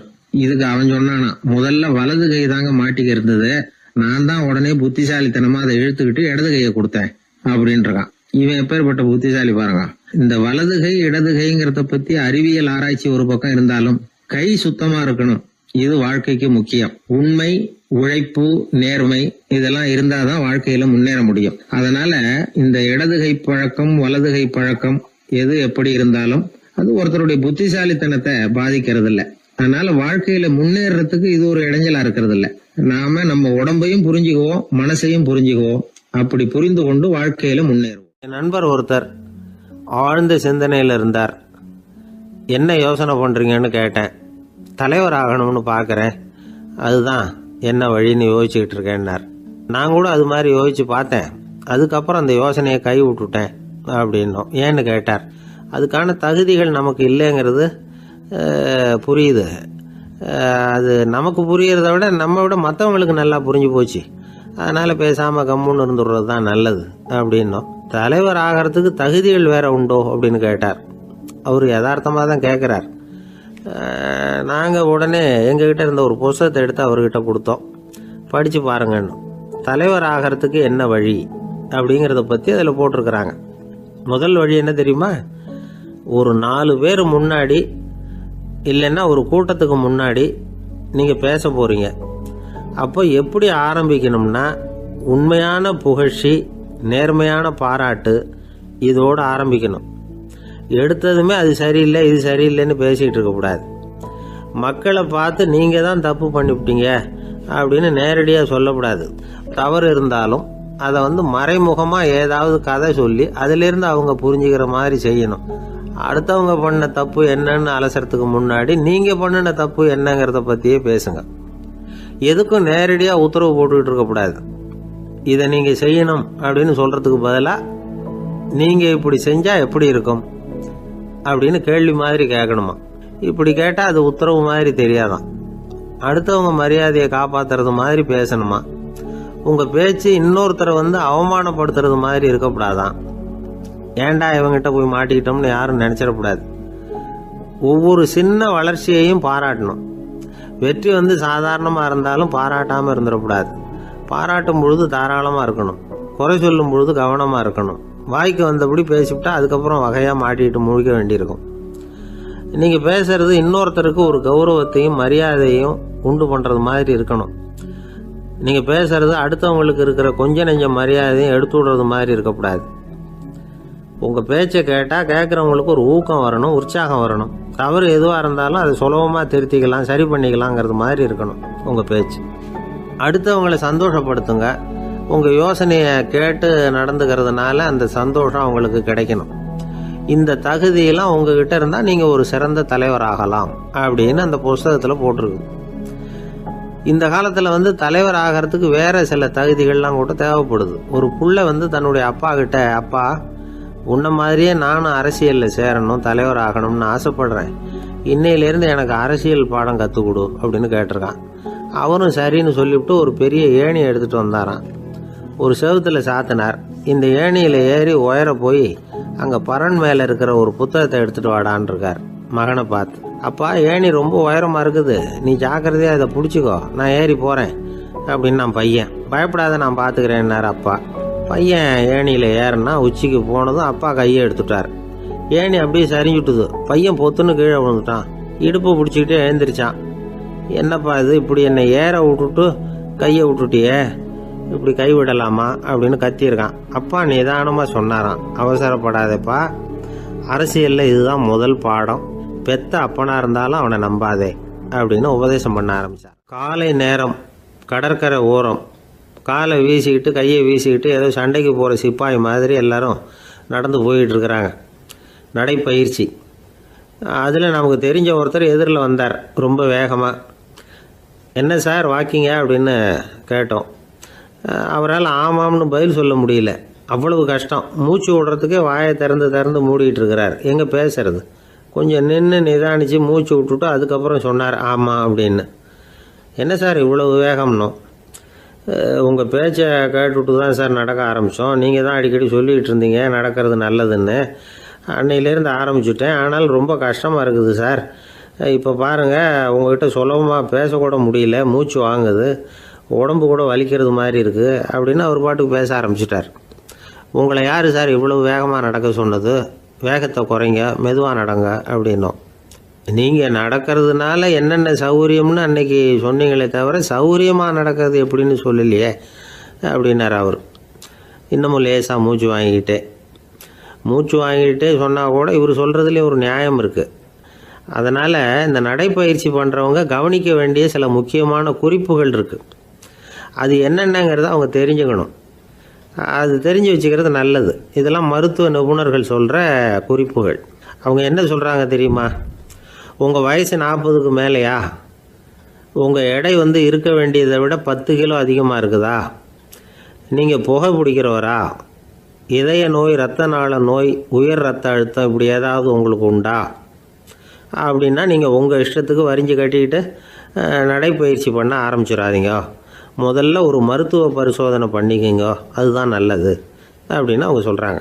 நடக்கிறப்போ, உடற்பயிற்சி செய்கிறப்போ மார்பு பகுதியில் அல்லது வேறு எங்கேயாவது தொடர்ந்து வலி இருந்ததுன்னா பயிற்சியை நிறுத்தி விட்டு டாக்டரை போய் பார்க்கணும். நடைப்பயிற்சி பண்ணுறப்போ உங்கள் சக்திக்கு தகுந்த மாதிரி மெதுவாக அதிக கஷ்டம் இல்லாமல் முன்னேறலாம். அங்கே என்ன போட்டியாக வைக்கிறாங்க, முந்திக்கிட்டு போய் என்ன பண்ண போகிறோம், பரிசா வாங்க போகிறோம். அதனால் நிதானம் அவசியம் அப்படிங்கிறது அவங்க ஆலோசனை. தொந்தரவு கொடுக்காத ஷூ, ட்ரெஸ்ஸு இதுகளை உபயோகப்படுத்துங்க. பாதத்தில் ஆடு தசை இருக்குல்ல, அங்கே ஏதாவது பிரச்சனை இருந்ததுன்னா டாக்டரை பாருங்கள். இந்த பாதத்தில் வலி வரும் அந்த இடத்துல. வெயில் காலமாக இருந்தால் தலைக்கு தொப்பி வச்சுக்கோங்க. பனியில் நடந்தாலும் அப்படி தான், தலையை பத்திரமா பார்த்துக்குங்க. நம்மக்கிட்ட ஏதோ கொஞ்சம் உருப்படியாக தெரியறது அது தானே. உடற்பயிற்சிக்கு முன்னாடி பின்னாடி பயிற்சி செய்கிறப்போ நிறைய தண்ணி குடிக்கலாமா. முதல் 1 மாதத்துக்கு கொஞ்சம் தளர்த்தியாக சாவகாசமாக நடக்கலாம். மணிக்கு 3 அல்லது 4 கிலோமீட்டர் வேகம்னு வச்சுங்களேன். அதுக்கப்புறம் வேகத்தை அதிகப்படுத்தலாம். மணிக்கு 6 அல்லது 8 கிலோமீட்டர் அளவுக்கு நடக்கலாம். நல்லா கையை வீசிக்கிட்டு நடக்கணும். மூச்சு விடுற எண்ணிக்கை அதிகரிக்கணும். இது மாதிரி ஒரு 30 நிமிஷம் நடக்கலாம். தனியாக நடந்து போகிறதுக்கு உங்களுக்கு என்னமோ மாதிரி இருக்குதா, கூட யாரையாவது சேர்த்துக்குங்க. ஒரு குரூப்பாக சேர்ந்து போகலாம். நடக்கிறதுங்கிறத ஒரு சந்தோஷமான சமாச்சாரமாக ஆக்கிக்கணும். தினம் இப்படி நடக்க வேண்டி இருக்குதே அப்படின்னு புலம்பிக்கிட்டே போகக்கூடாது. சில பேர் நடக்கிறப்போ கடந்த காலத்தை அசை போட்டுக்கிட்டே போவாங்க. சில பேர் வருங்காலத்தை அசை போட்டுக்கிட்டே போவாங்க. சில பேர் முக்கியமான திட்டம்லாம் இப்படி நடக்கிறப்போ தான் தீர்மானம் பண்ணுவாங்க. நடக்கிறதுனால மன இறுக்கம் குறையுது, பரபரப்பு குறையுது, மன ஆற்றல் பெருகுது, தன்னம்பிக்கை வளருது, முதுமை தள்ளி போகுது, செயல்திறன் அதிகரிக்குது. இதை தவிர உடம்புக்கும் பல விதமான சௌகரியங்கள் ஏற்படுது. அதனால் இது வரைக்கும் நடக்க ஆரம்பிக்காதவங்க இனிமேல் இந்த குறிப்புகளை கவனத்தில் வச்சுக்கிட்டு நடக்க ஆரம்பிச்சுடலாம். சார்லஸ் லேம்ப் அப்படின்னு ஆங்கில இலக்கிய மேதை ஒருத்தர், அவர் ஒரு தரம் உடம்பு சரியில்லைன்னு டாக்டர்கிட்ட போனாராம். டாக்டர் அவரை பார்த்துட்டு, நீங்கள் தினமும் காலையில் வெறும் வயத்தில் நடக்கணும் அப்படின்னாராம். வெறும் வயத்தில் நடக்கிறதுக்கு நான் தயார், ஆனால் வயிறு கிடைக்கணுமே சார், யார் வயத்து மேலே நடக்கிறது டாக்டர் அப்படின்னு கேட்டாராம் இவர். ஒருத்தர் முகத்தை உம்முன்னு வச்சுக்கிட்டு வந்துக்கிட்டு இருந்தார். ஏன்னு கேட்டாங்க. யார் என்னை பார்த்தாலும் உடனே முகத்தை திருப்பிக்கிட்டு போடுறாங்க சார் அப்படின்னார். உங்ககிட்ட பிரியமாக பேசுகிற நண்பர்களே கிடையாதா அப்படின்னு கேட்டாங்க. அப்படி யாரும் இல்லையே அப்படின்னாராம்.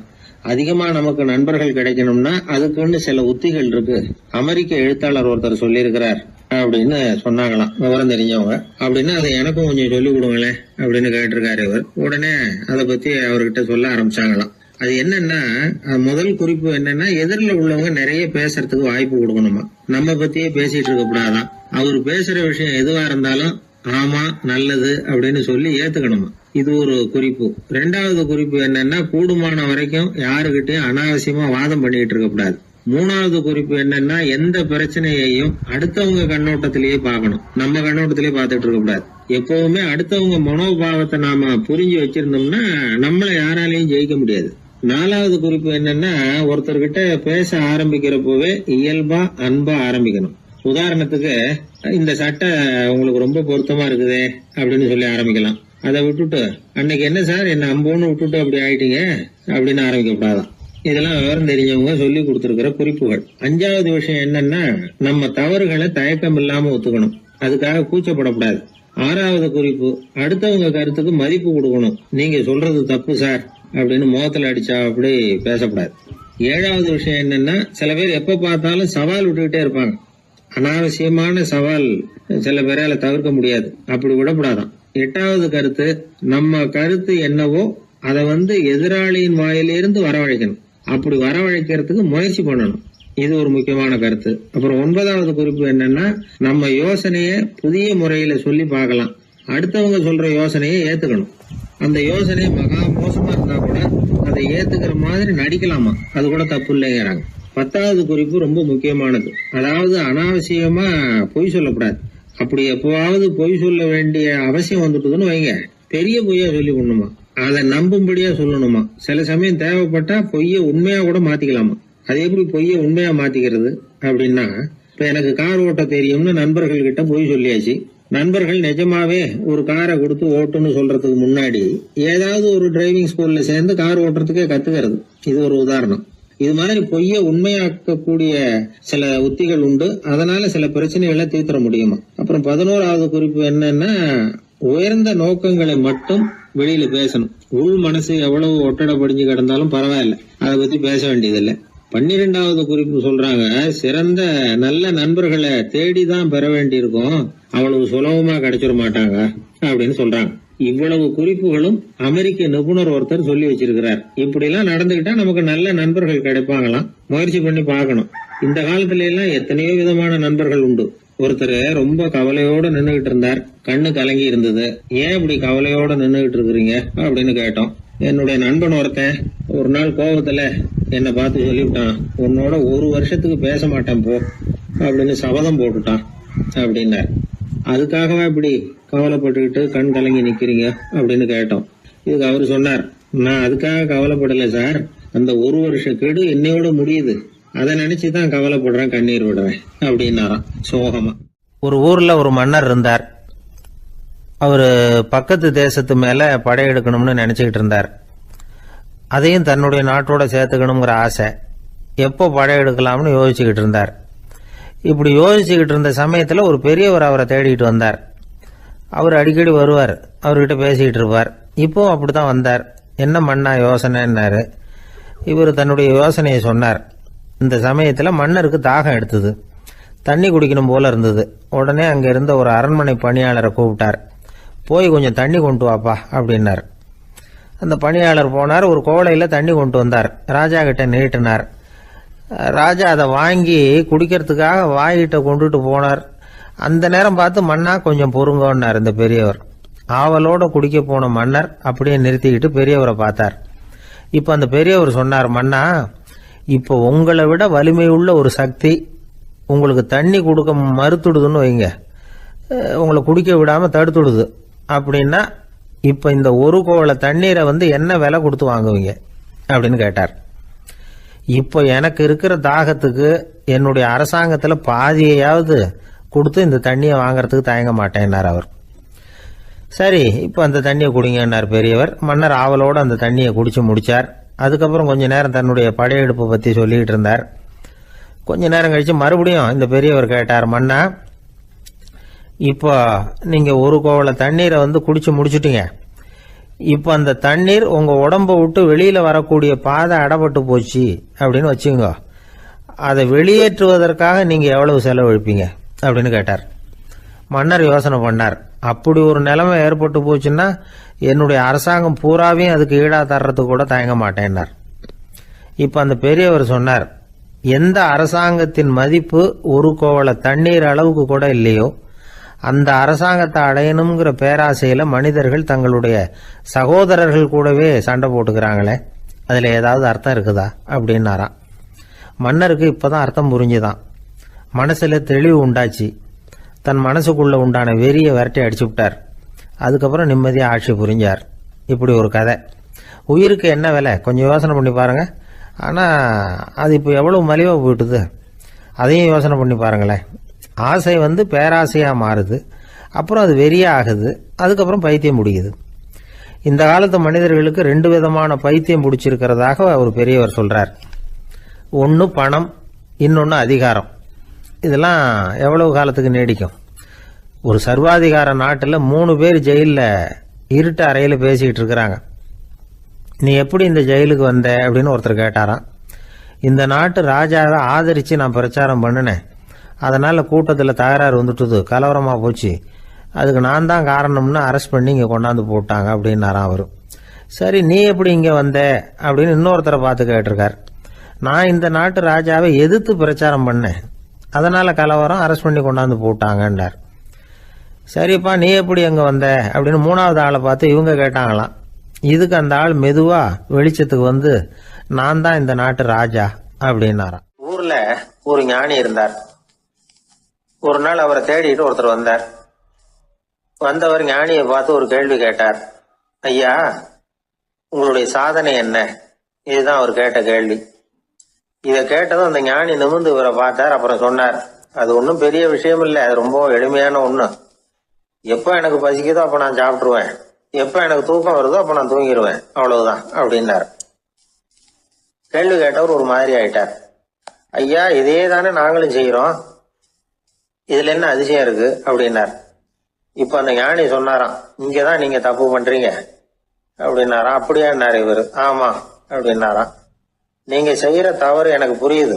ஏன்னா நான் உங்களை மாதிரி நான் வாழ்ந்து பார்த்திருக்கிறேன். அதனால என்னுடைய அனுபவத்துல உங்களுக்கும் எனக்கும் உள்ள வித்தியாசத்தை உணர முடியுதுன்னாரா. என்ன சொல்றீங்க, எனக்கு ஒன்றும் புரியலையேன்னாரா இவரு. இதை பாருங்க, சாப்பிடுறதுங்கிறது நாம 2 பேருக்கும் பொதுவான ஒரு காரியம்தான். ஆனா நீங்க சாப்பிடுறதுக்கும் நான் சாப்பிடுறதுக்கும் வித்தியாசம் இருக்கு அப்படின்னாராம். என்ன வித்தியாசம்னு கேட்டிருக்கார்.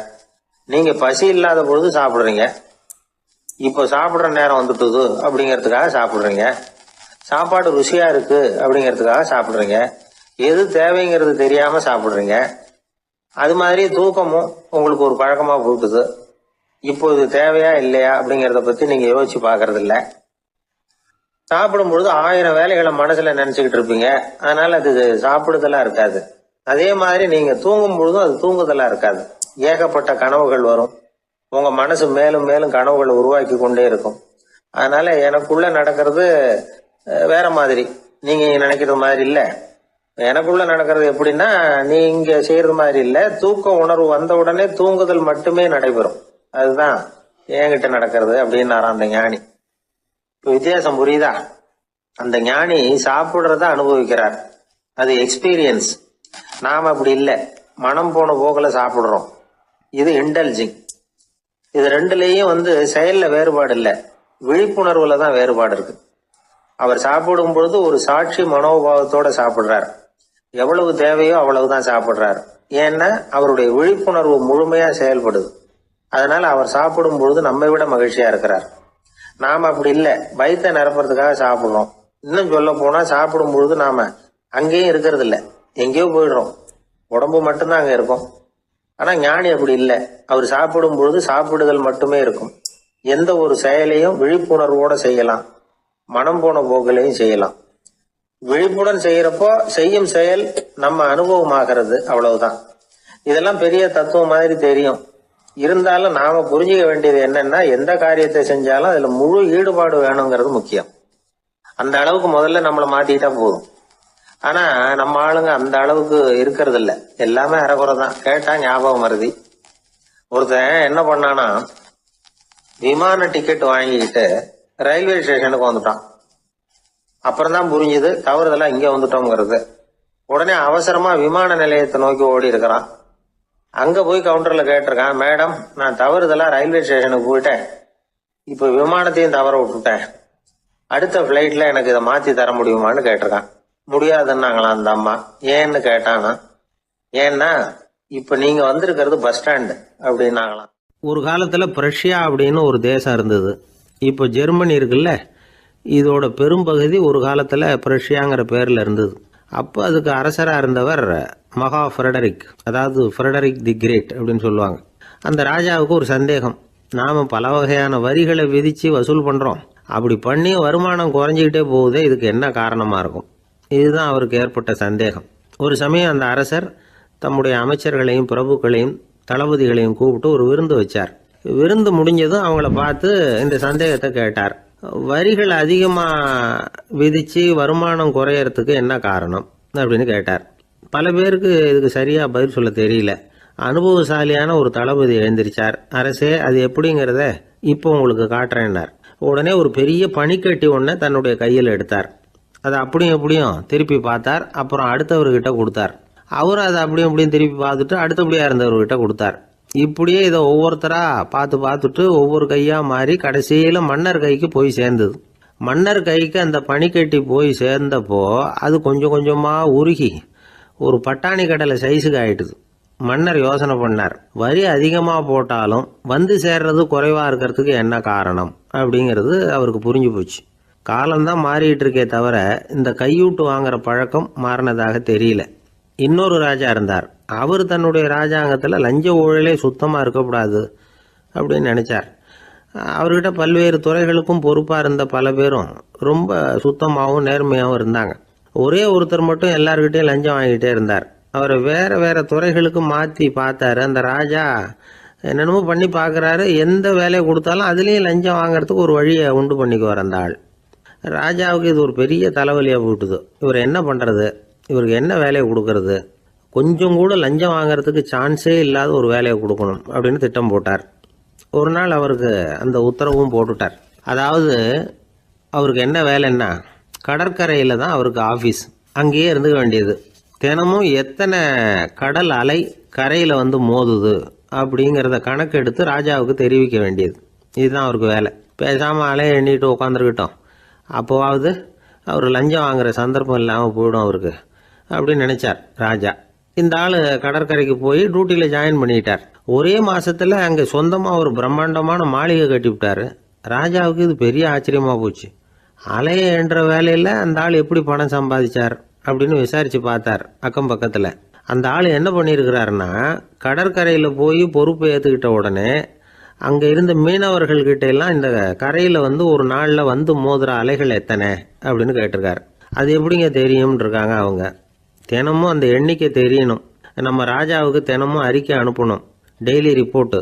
தவறுனா நீங்கள் இந்த கடலில் போய் மீன் பிடிக்கிறதுக்கு ராஜாவோட அனுமதி கிடைக்காது அப்படின்ட்டுருக்காரு. உடனே மீனவர்களும் பயந்து போட்டாங்க. கடலுக்கு போகிறதுக்கு அனுமதி இல்லைன்னா பட்டினி கிடக்கிறது மாதிரி ஆகிடுமே. மெதுவாக அந்த ஆளுகிட்ட போனாங்க, காதோட காதாக சொன்னாங்க, ஐயா எங்களால் வந்து கடல் அலையை வந்து எண்ண முடியாது.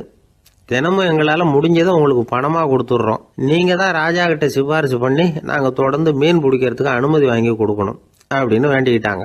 பணம் தினமும் வந்து சேர ஆரம்பிச்சுட்டுது. பதவியில் மற்ற பதவியோட இந்த பதவி எவ்வளவோ மேல் அப்படின்னு நினச்சிட்டான் அந்த ஆள். அது மட்டும் இல்லை, தயவு பண்ணி என்னை இந்த இடத்த விட்டு மாற்றி விடாதீங்க சார் அப்படின்னு வேற கேட்க ஆரம்பிச்சிட்டானா. ஒரு நண்பர் யாருக்கோ ஃபோன் பண்ணிகிட்டு இருந்தார். அவர் பேசி முடித்ததும் நான் அவரை பார்த்து, இப்போ ஃபோன் பண்ணிங்களே அந்த ஃபோன் நம்பர் என்ன அப்படின்னு கேட்டேன். அவர் தலையை சொரிஞ்சுக்கிட்டார், ஞாபகம் வரலன்னார். சரி சார் அதை விடுங்க, உங்கள் மனைவி பேர் என்ன அப்படின்னு கேட்டேன். மாலதின்னார். என்ன சார் இது வேடிக்கை, கொஞ்ச நேரத்துக்கு முன்னாடி பேசின ஃபோன் நம்பர் வந்து மறந்து போச்சு.